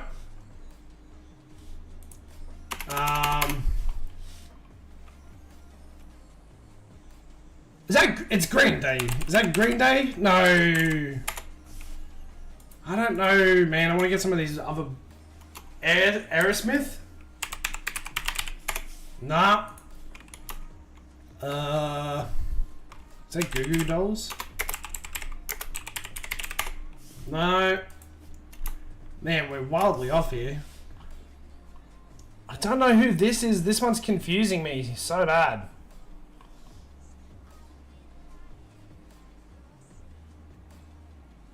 Is it Train, maybe? No. Oh, dude, I don't know. I think that's the best as I'm getting. That's the best I'm getting, I think. I don't know anyone else here, dude. I'm so confused. Yeah, that's Destiny's Child. I typed in TLC and it didn't come up. Yeah, it's not. That's not TLC. That's Destiny's Child because it's Beyonce. Yeah.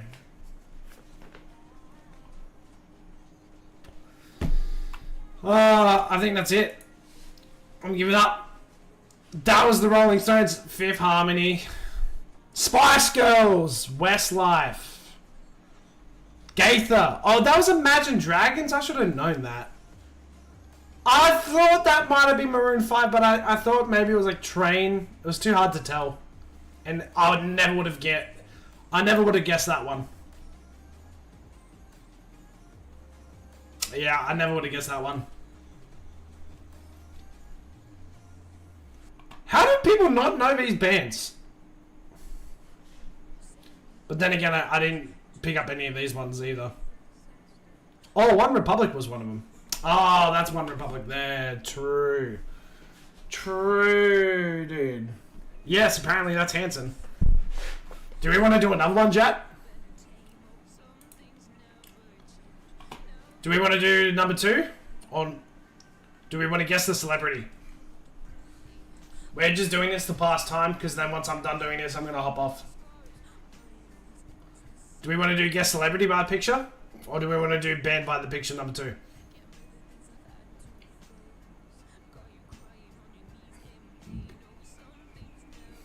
What do we want to do, chat? Celebrity? Oh, this is going to be way too easy. Alright, I'm going to smash this. Are you ready? Ed Sheeran. We have Tom Hanks. We have Tom Cruise. We have Katy Perry. We have Donald Trump.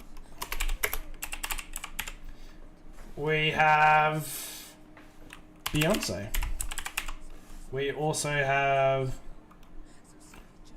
What's her name? I'm gonna come back to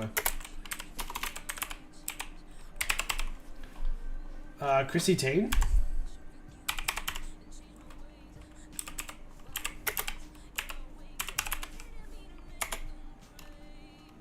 Is that how you spell it? Is that how you spell it?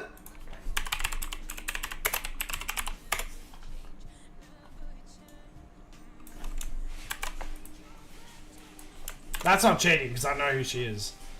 Alright. Tiger Woods. Okay. Yes, we have Ricky Gervais.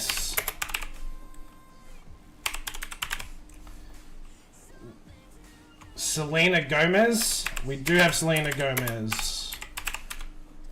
We also have Nicki Minaj. Nicki Minaj. We also have... what the... Why am I forgetting his name? Tesla Man. J-Lo? That's the one I was... Yep. Jennifer Lopez. That's right. And then we also have Elon Musk. We also have... That's right, Jamie Foxx. We also have... Oh, dude, what's his name? There's so many names I'm trying... Adele. We also have... Wow, what is his name? Dude, it was like in every 90s movie ever. What's his name? What is his name?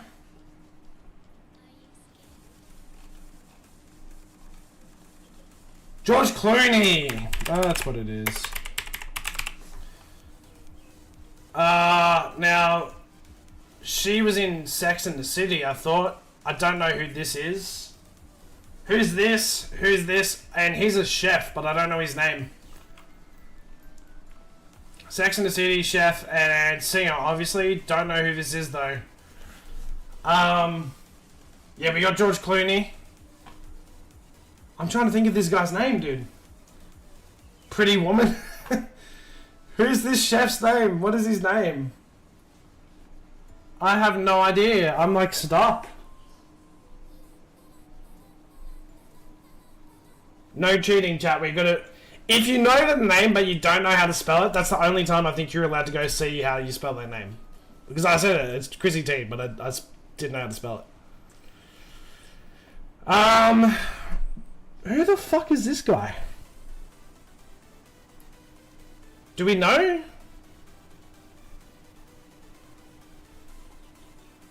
Oh, is it? No, is it Julia? It's not Julia Roberts, is it? It is Julia Roberts! Julia Roberts, that's the one. I don't know this guy though.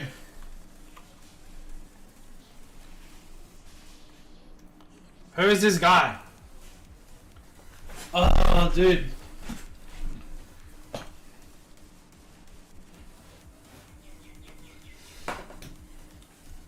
Pretty Woman. I don't know who these two are.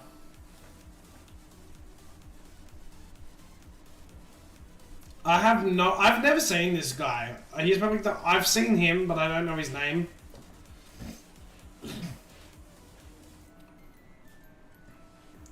It's funny because he's a chef, but he looks like Lionel Messi, kind of. Starry, are you cheating? Are you looking up these guys' names? No.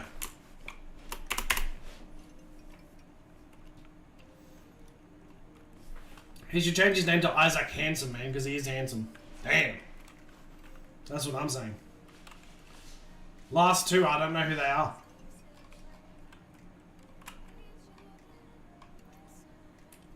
If anyone wants me to do a tier list, we can do a tier list before I finish, by the way.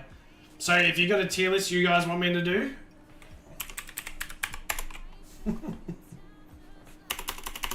I give up.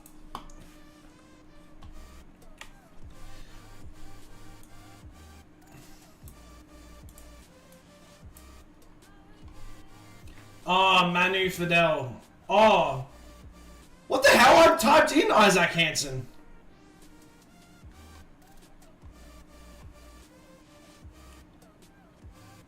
Wow, no one gets those last two. That's funny. Well, we did better than like 97% of people. I did actually type in Isaac Hansen though, that's interesting. That's weird. Alright, guys, if you have a tier list you want me to do, let's do a tier list. What tier list should we do, dude?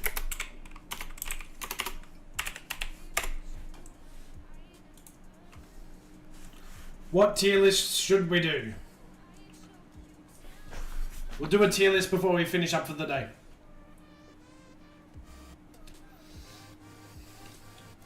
Please, also guys, don't do like American food. I've not had any other American food other than what's in Australia.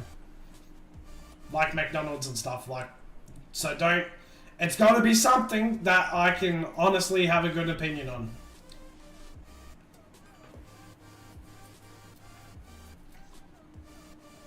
Like sport is a good one. Sport or video games or...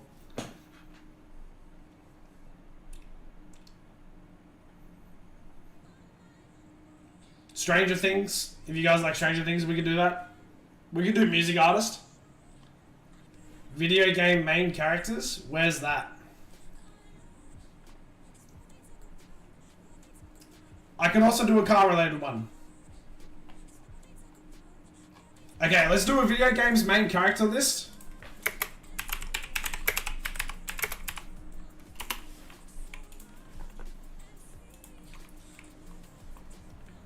Oh my gosh, that's way too much for me to do.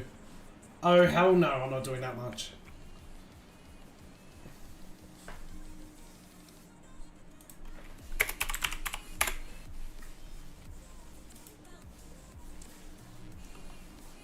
Oh my gosh, there's still too many here.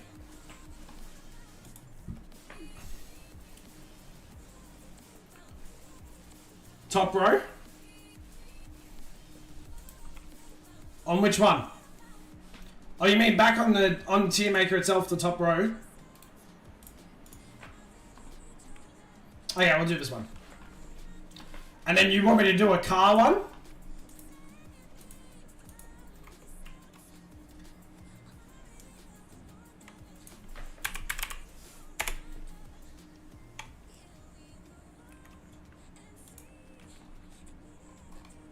Ah, we'll do this one. Alright. We'll do these two here, okay? We'll start off with the video game tier list. Oh, bro. You want me to go through... I don't even know if I know all of these characters, dude. Alright.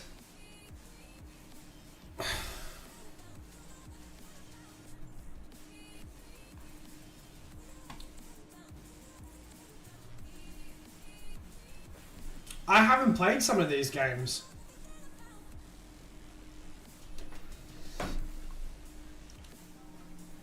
Alright. I'm gonna do the ones that I know.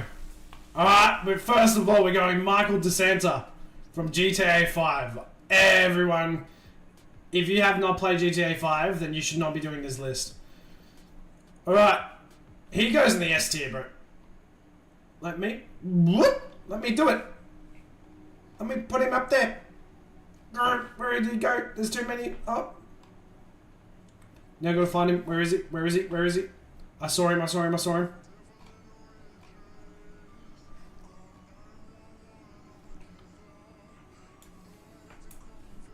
Nah, I'm not doing all these in order, bro. Surely not. Okay. Okay, it just doesn't want me to do... Oh, you gotta do it this way. I'm just gonna skip all the ones... Oh, you gotta do it like this. Okay.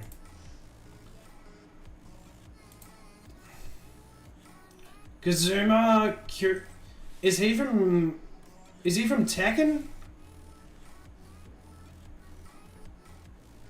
What character... What games... Is he from Tekken?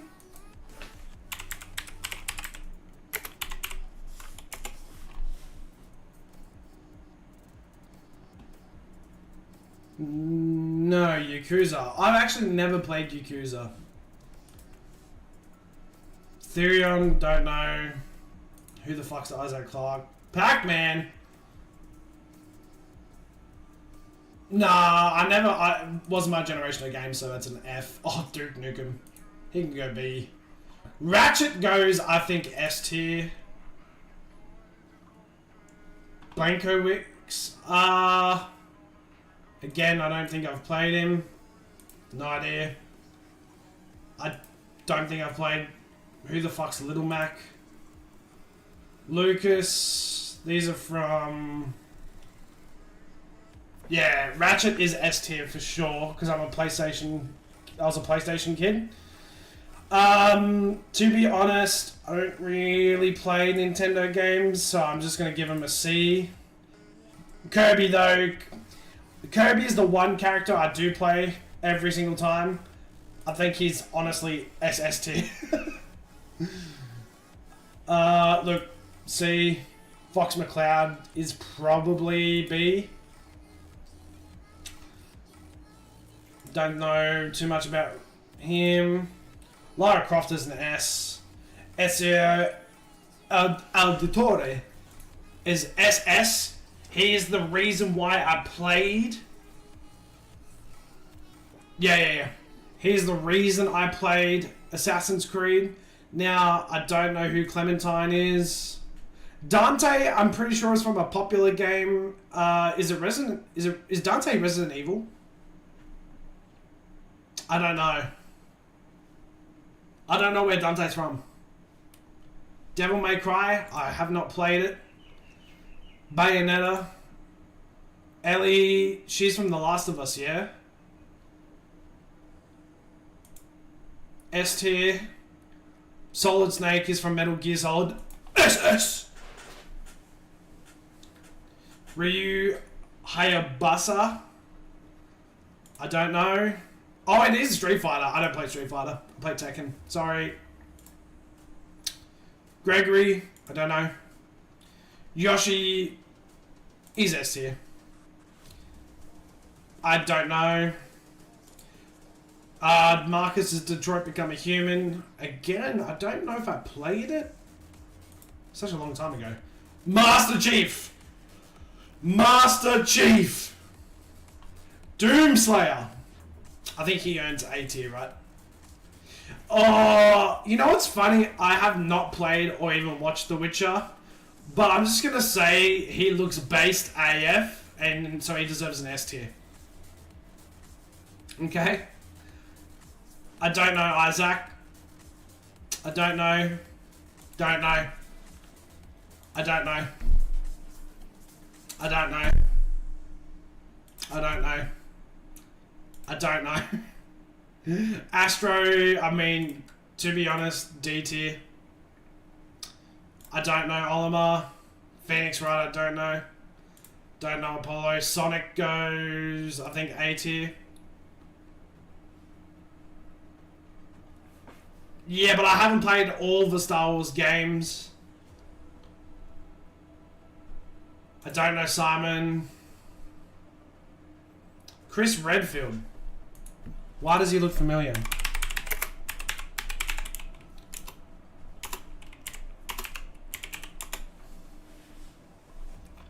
He's Resident Evil.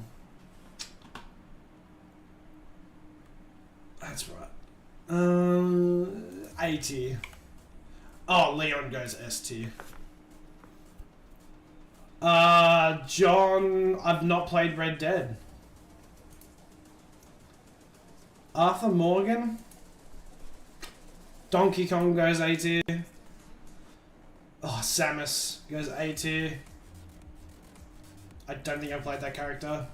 Nathan Drake goes S tier. Oh, Link is SS for sure.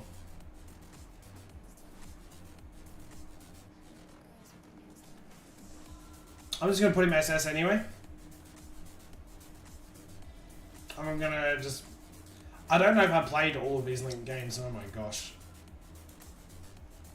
Miles Morales goes SS. Peter Parker goes SS. Batman goes SS.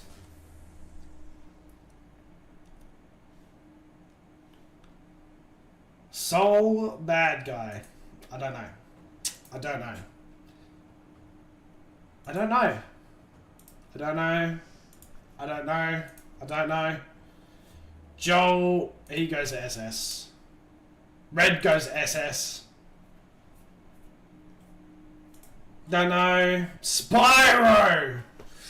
I feel like if I have Ratchet in S, Spyro can go S. I don't think he deserves SS.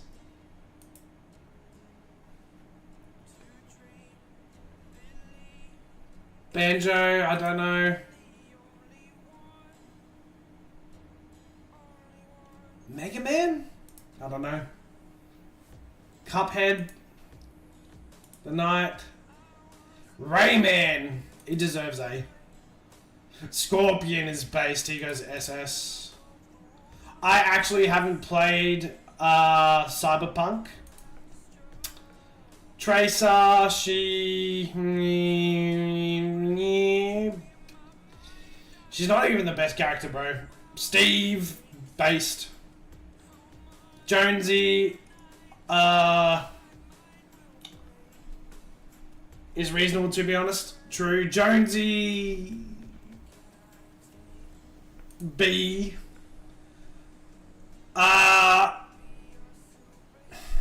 To be honest, I was disappointed with this game series in general. Sora. Based!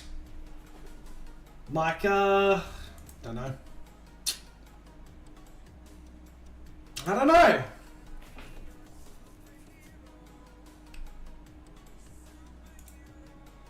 Crash Bandicoot is SS. I'm just saying.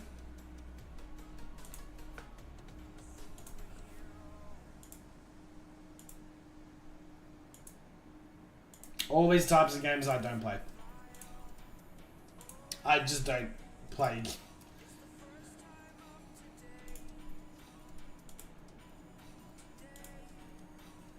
Bro, this is a lot. Kratos goes to SS. B for Wario. S for Mario. Peach. A. Luigi. S. Oh, he looks familiar.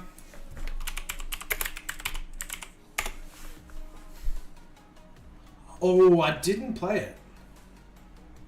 I have not played it. Altair, is that not... Oh, which... I don't really play Smash. I've played like... Nah, like if I do play Smash Bros, I just play Kirby, to be honest. Kirby's my favorite. Now, you could say that any of the guys that you see here that's in Smash Bros, I've played them, but I don't play... I've not played a serious amount of Smash Bros, no. Altair, I'm trying to think of which Assassin's Creed he was in.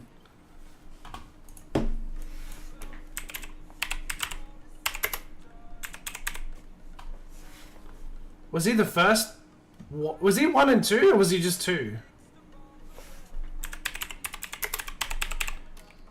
Because, yeah, he was 1 and 2, wasn't he?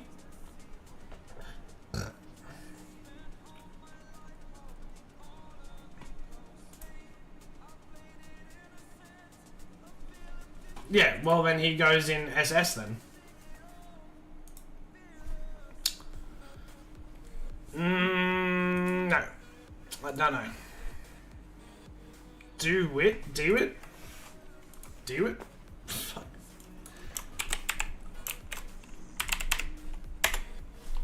Do it. Game. Oh, yeah, do it. Oh, it's Bioshock. Infinite though. I never played Infinite. I played Bioshock 1 and 2 though.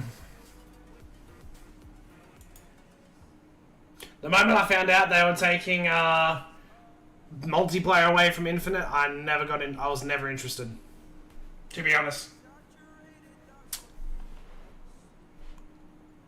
Dubois, don't know. I don't know.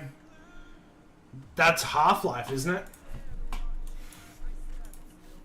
Gordon Freeman's Half-Life?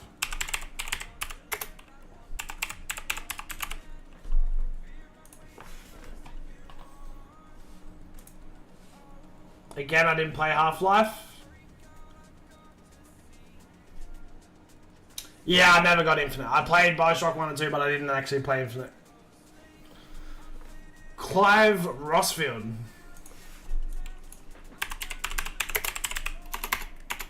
Man. I gotta play some more games. Final Fantasy? I don't really play Final Fantasy, man. Max Payne. He's A. Raiden? Is that... No, that's not... Yeah, it is. Okay. Yeah, it is. Okay, Raiden. S tier. Don't know. I don't know. I don't know. I don't know. Don't know. Don't know. Lightning. Don't know. Don't know. I don't know. I don't know. I don't know. Leon Hart. Isn't that Kingdom of Hearts? Kingdom Hearts? Leonhardt? I did play Kingdom Hearts back in the day. Squall Leonhardt, I'm sure that's Kingdom Hearts, isn't it?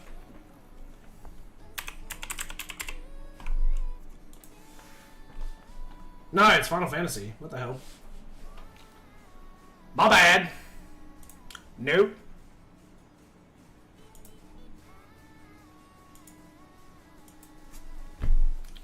Mark, dude.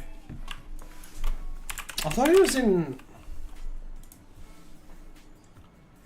I've actually never played Gears of War, go figure. DeSanta goes SS. Eh.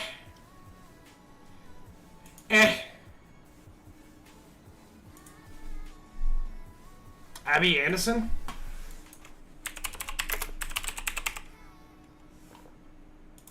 That's... yeah, Last of Us.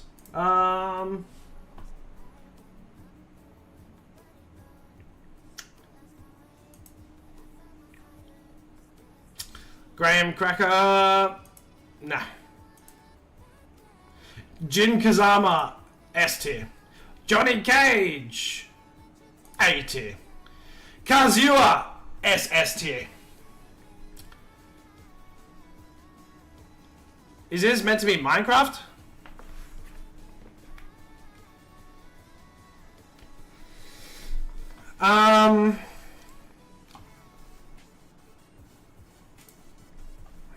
Shovel Knight, S tier. Don't know. Don't know. Don't know. I don't know. I don't know. I don't know. I don't know. I don't know. I don't know. I don't know. I don't know. I don't know. That's Star Wars, right? Cal Kestis? I thought the first game was really good. Second game, not as good. I think he deserves probably an A tier. Or S tier, sorry.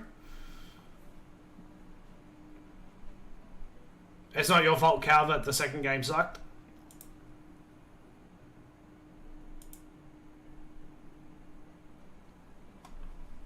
Isn't it? Or am I completely wrong with that? I'm pretty sure... yeah, Jedi. Yeah, I thought so.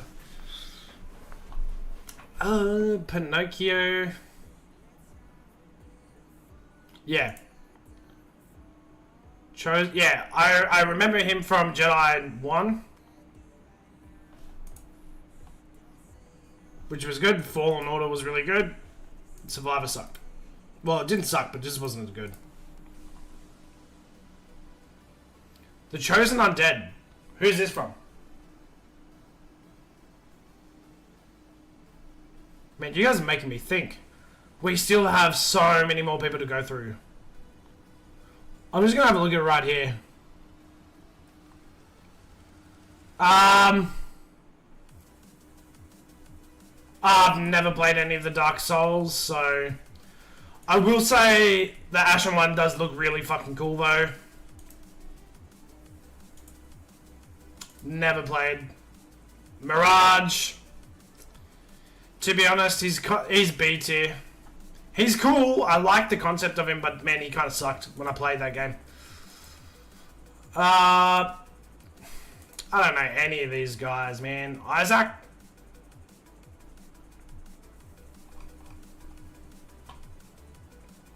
I mean, I know Shadow.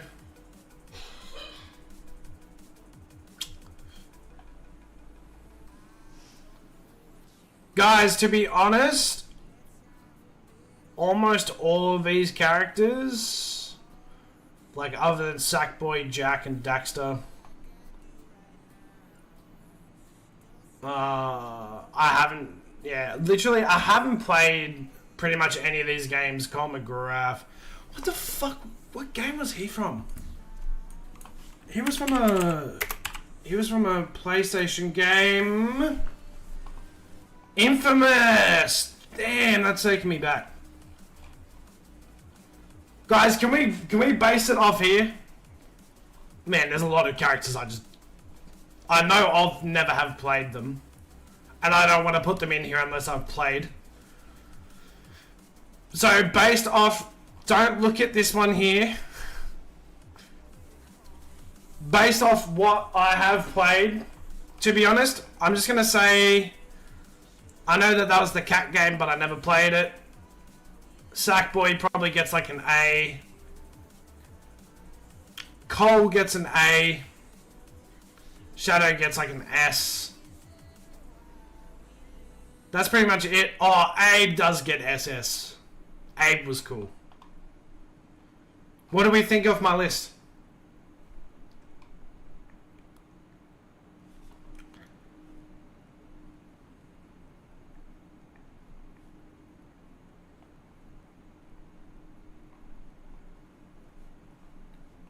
What do we think? Of this current list, do you guys agree? No, I never did. No, I did not.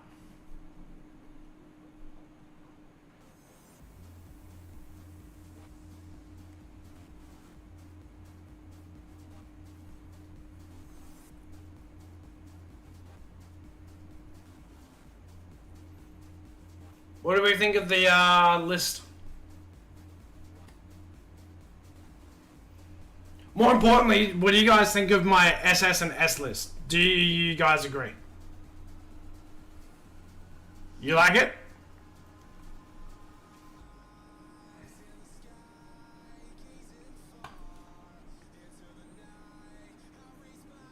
Alright, car list is next. Alright, this will be easy. Iconic. It goes... Wait, where are the tiers? Okay. Iconic, it goes A. That's the 300 SX... it's the 300Z, essentially. To be honest, I think the 370 deserves to be in A tier as well. MX-5...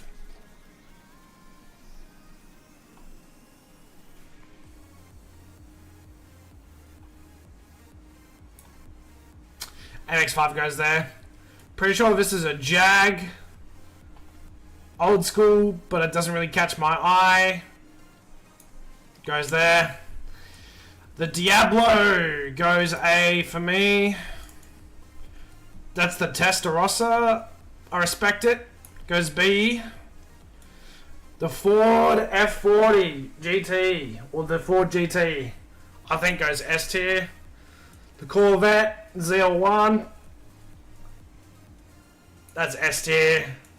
AMG, S tier. The Bentley, probably B tier if you ask me. The Murcielago SV LP640, best car on the list. The Senna, best car on the list. The Cobra, A tier. That McLaren 12S, A tier, I think. The Aventador, S tier. The P1 Corvette is S, but lowest of all S's. I think they're iconic, man. I think if you replace this one for the Z06, it would be like... Here, let me fix this up.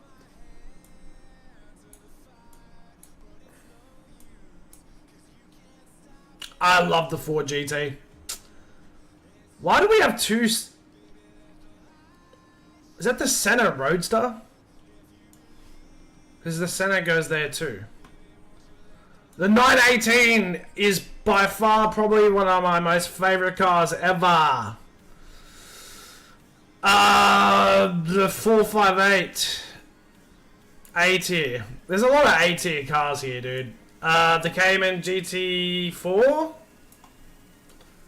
It's probably the top of A tier, thereabouts. The 918 is by far probably, if not one of my most favourite cars. There's going to be a lot of cars here in the S and A spot. I'm just telling you for a fact. What have we got here? Okay, chat. This is an Aussie car, but it was sold in America as a Pontiac. Okay? It goes up... I'm going to readdress it. It goes in my personal favourite. It's the Monaro, also known as the Pontiac GTO. It goes S tier. The Holden Maloo. It's like the bottom of S tier. The Maloo Ute is like the middle of S tier in my opinion. Okay? Now, that looks fucking horrible. That BMW looks terrible.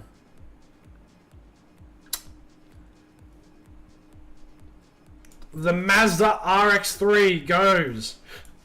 Best car on the list, and it's not even close. That is a sick fucking car. Yours truly owns one of the new ones of this.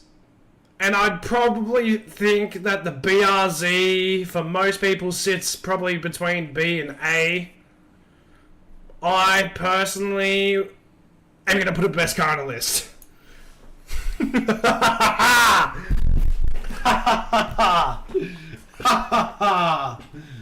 Yeah, the BRZ. But if you were going to ask me what I would put above it, legitimately, it would be the V10 Lexus LFA.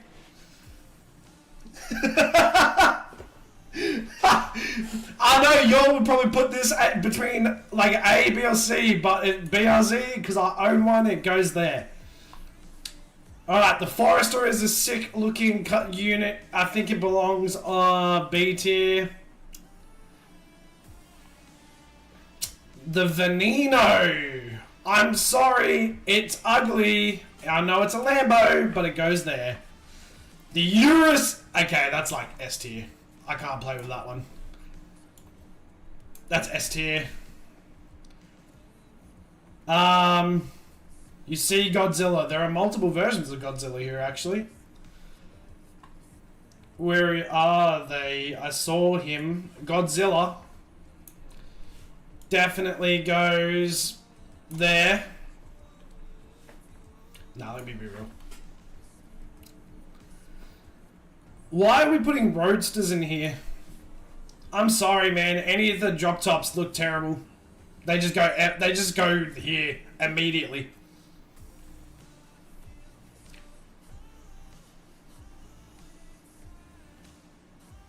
Any more roads? There's only one car that can get away with being a roadster and it doesn't lose any aura, and that's the S2000.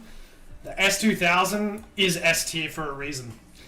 Now, the Focus RS is also S tier. The 350 is also S tier. The 240 is like top of S tier.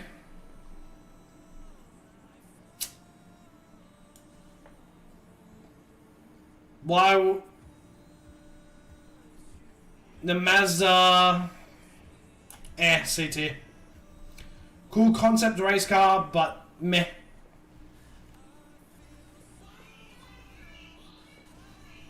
You can't tell me, okay, we're not talking about performance. You want to know why it's here? It was one of the most customizable cars.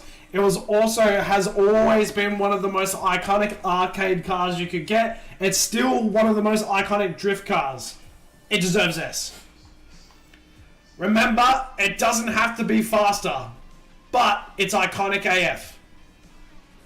So that's why I put these cars in their relative spots. Other than the BRZ, that's in there because I'm biased. I'm putting it in there from what I think of like cultural application. And quite frankly, the 370 is cool, but it was never, I don't think it was more iconic than the 350. You know what I mean? You gotta apply all these things, I think. Now, quite frankly, I would probably put Godzilla in S, like absolute best car for every single one that they have. Just because, yes, I'm a Japanese fanboy, but the most iconic one for sure is this bad boy, and it goes there. Chat, I still don't think there's any other car on the planet that is more iconic than the R34 V-Spec 2 Skyline. There is no other car on this planet that has as much love as this car. Not any other car is more iconic than this car, in my opinion. Tell me I'm wrong. Okay, how do I feel about the new Supras? Cool. They go A tier. I still think the original design makes the absolute best tier. I just think they look too German. Less, less Toyota, more Beamer, and that's okay. But when you're buying a Toyota, you're not buying a Beamer, alright? Now, the car that goes alongside this car is that car right there.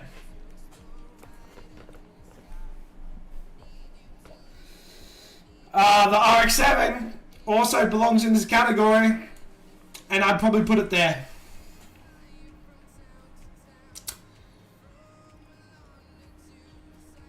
The Siesto Elemento, to be quite frank, goes there. The 7B Mazda, well, race car category, I'm just going to put it there.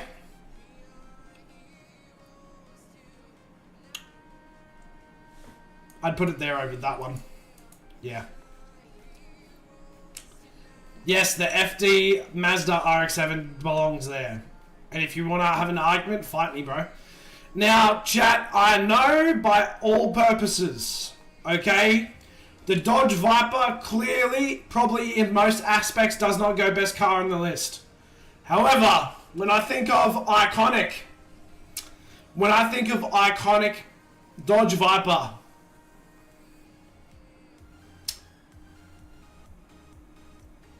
was such a mean design for the muscle car industry, and it took a different element to it. It probably goes the top of S tier.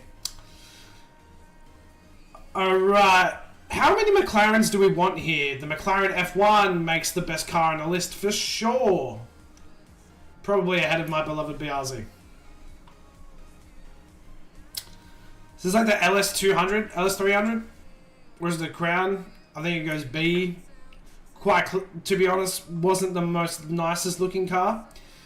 The Charger, A tier, iconic, but it is A tier. The Jag, that Jag goes there. That Jag goes there. Aston Martin is A tier.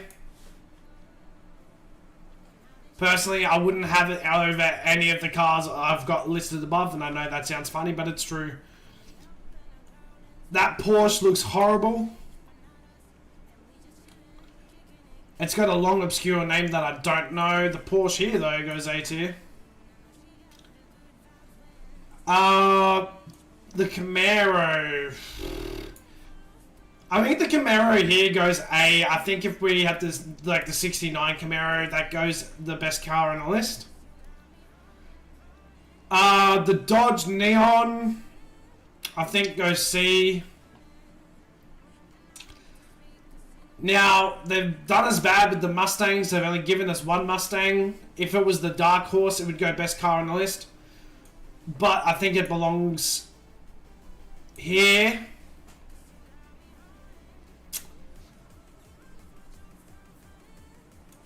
I think that also just goes A tier. I think the Beamer here, is that the M5? Probably top of A tier. The S13. I believe that's an S13. Yeah, S13. That's a... I think it might be an S12 or S11. No? This is either the Evo 8 or Evo 9. I can't quite tell, but it deserves to be best car on the list, is where it goes. That's where it goes. And it probably goes right there, next to my BRZ. Next to the blue one.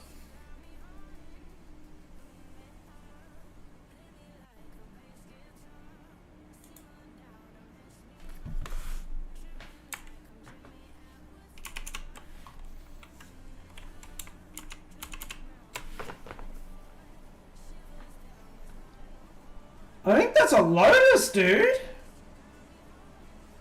That's a Lotus, and so is that. That's a S13. I think that goes... That one there, I think that goes... If it's not top of S, it's like best car on the list. It makes its way there. Why the fuck is that even on the list? Why the fuck... You know what? I can't even put these cars here because that car exists. What the fuck is that? And what the fuck is that? What is that?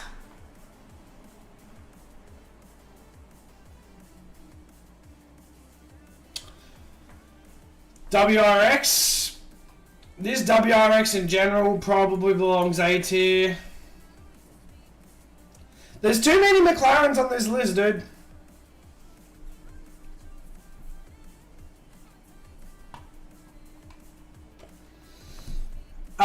The Firebird. It's iconic. It goes B. I think that also goes B. It's an A. Somewhere in the middle. The Z4. While it performs well, it's kind of ugly. It goes there. The Aztec. I'm not sure which one that is. WRX STI, that one is an iconic car. When it's done right, it goes S tier. I think it belongs like midway S tier.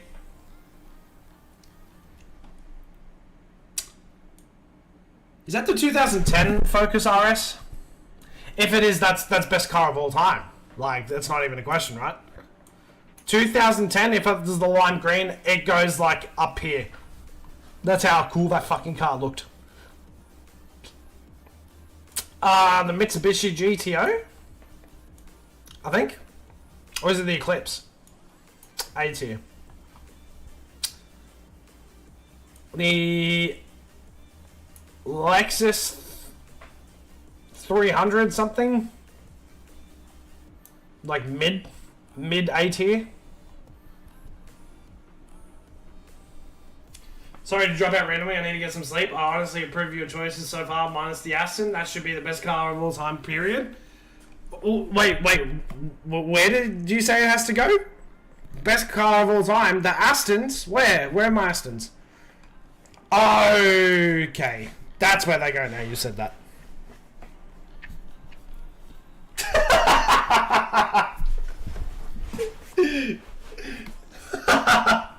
Sorry, Maxim. Nah, they can stay. When did I have them? A tier.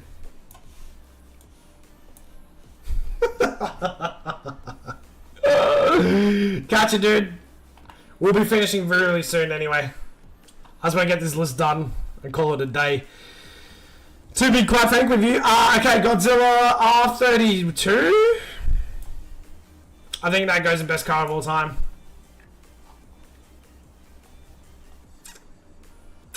That's a Corolla, if I'm not mistaken. I think that goes A tier, bro. The Cobra, it's a cool car, goes A tier. I don't know what this Lamborghini is, but it does look nice, and I think it goes S tier. There's too many fucking Lambos and McLarens on this list, dude. The P1 goes in best car of all time. Goes like... Probably goes above the F1. Is that the Lotus Evora? It's electric. It goes F.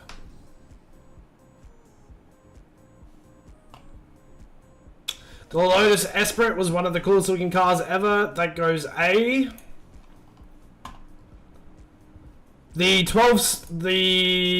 Ferrari F12, I think, belongs in S tier. The F1 LM deserves to be S tier as well. The Civic goes A tier. I think that's a Datsun. I could be wrong. My apologies if I'm wrong. There's so many versions of the same cars. The Porsche can go... Dude, there's just too many Porsches, too many McLarens, too many Lambos, too many Beamers. Now, this Beamer in particular, though, this Beamer right here, I forget which one model this is, but it's like top of S tier. It's so clean, dude. It's not the Stradale, is it? If it's the Stradale, it goes S tier. I think it is. Oh, there's so many Beamers, dude.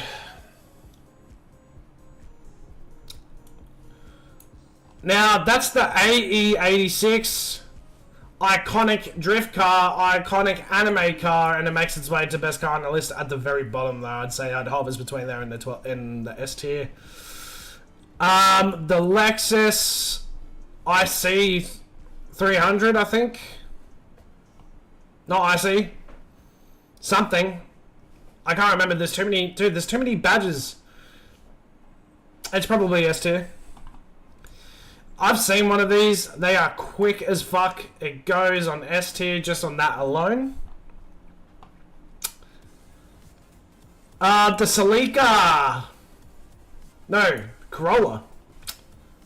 No, Celica. Iconic.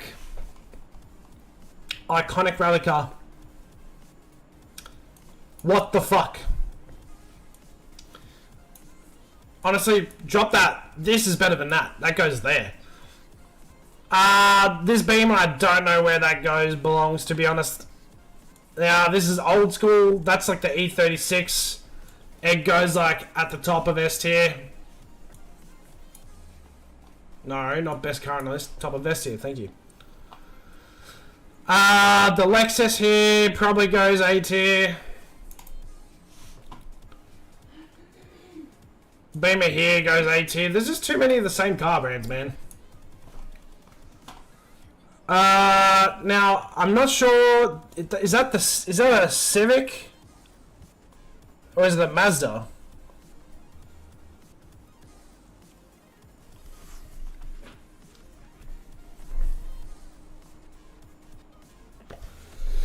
Nah, it goes E tier, dude.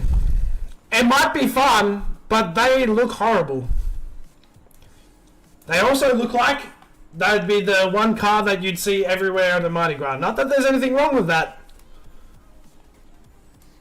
I'm just saying you wouldn't catch me in it. You know what I mean? And to be honest, they're just too religiously used for sleeper builds, so I would never use it, dude. To be honest. I don't know what this car is. I can't quite figure it out. And I don't know what this car is either. But I'm basing it off the looks and they go to A tier just based on how they look.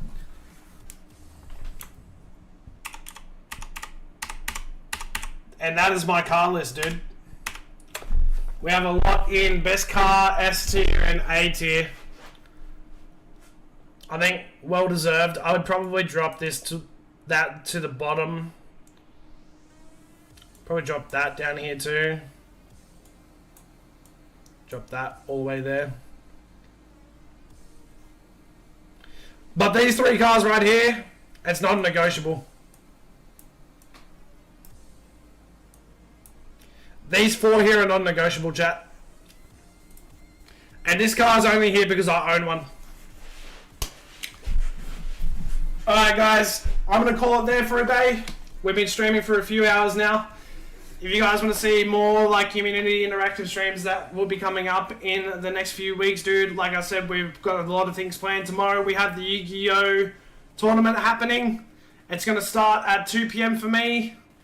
And I'll see you guys all in the next stream, guys. Take care. I'm going to rest my voice. I've been talking forever now. And I'm going to probably start looking at dinner for myself and Queen, guys. So I hope you guys enjoyed the stream. If you enjoyed it, please leave a like. Please leave a subscribe. And I'll see you guys tomorrow, man. You take care. See you, Starry Night. Have a good night.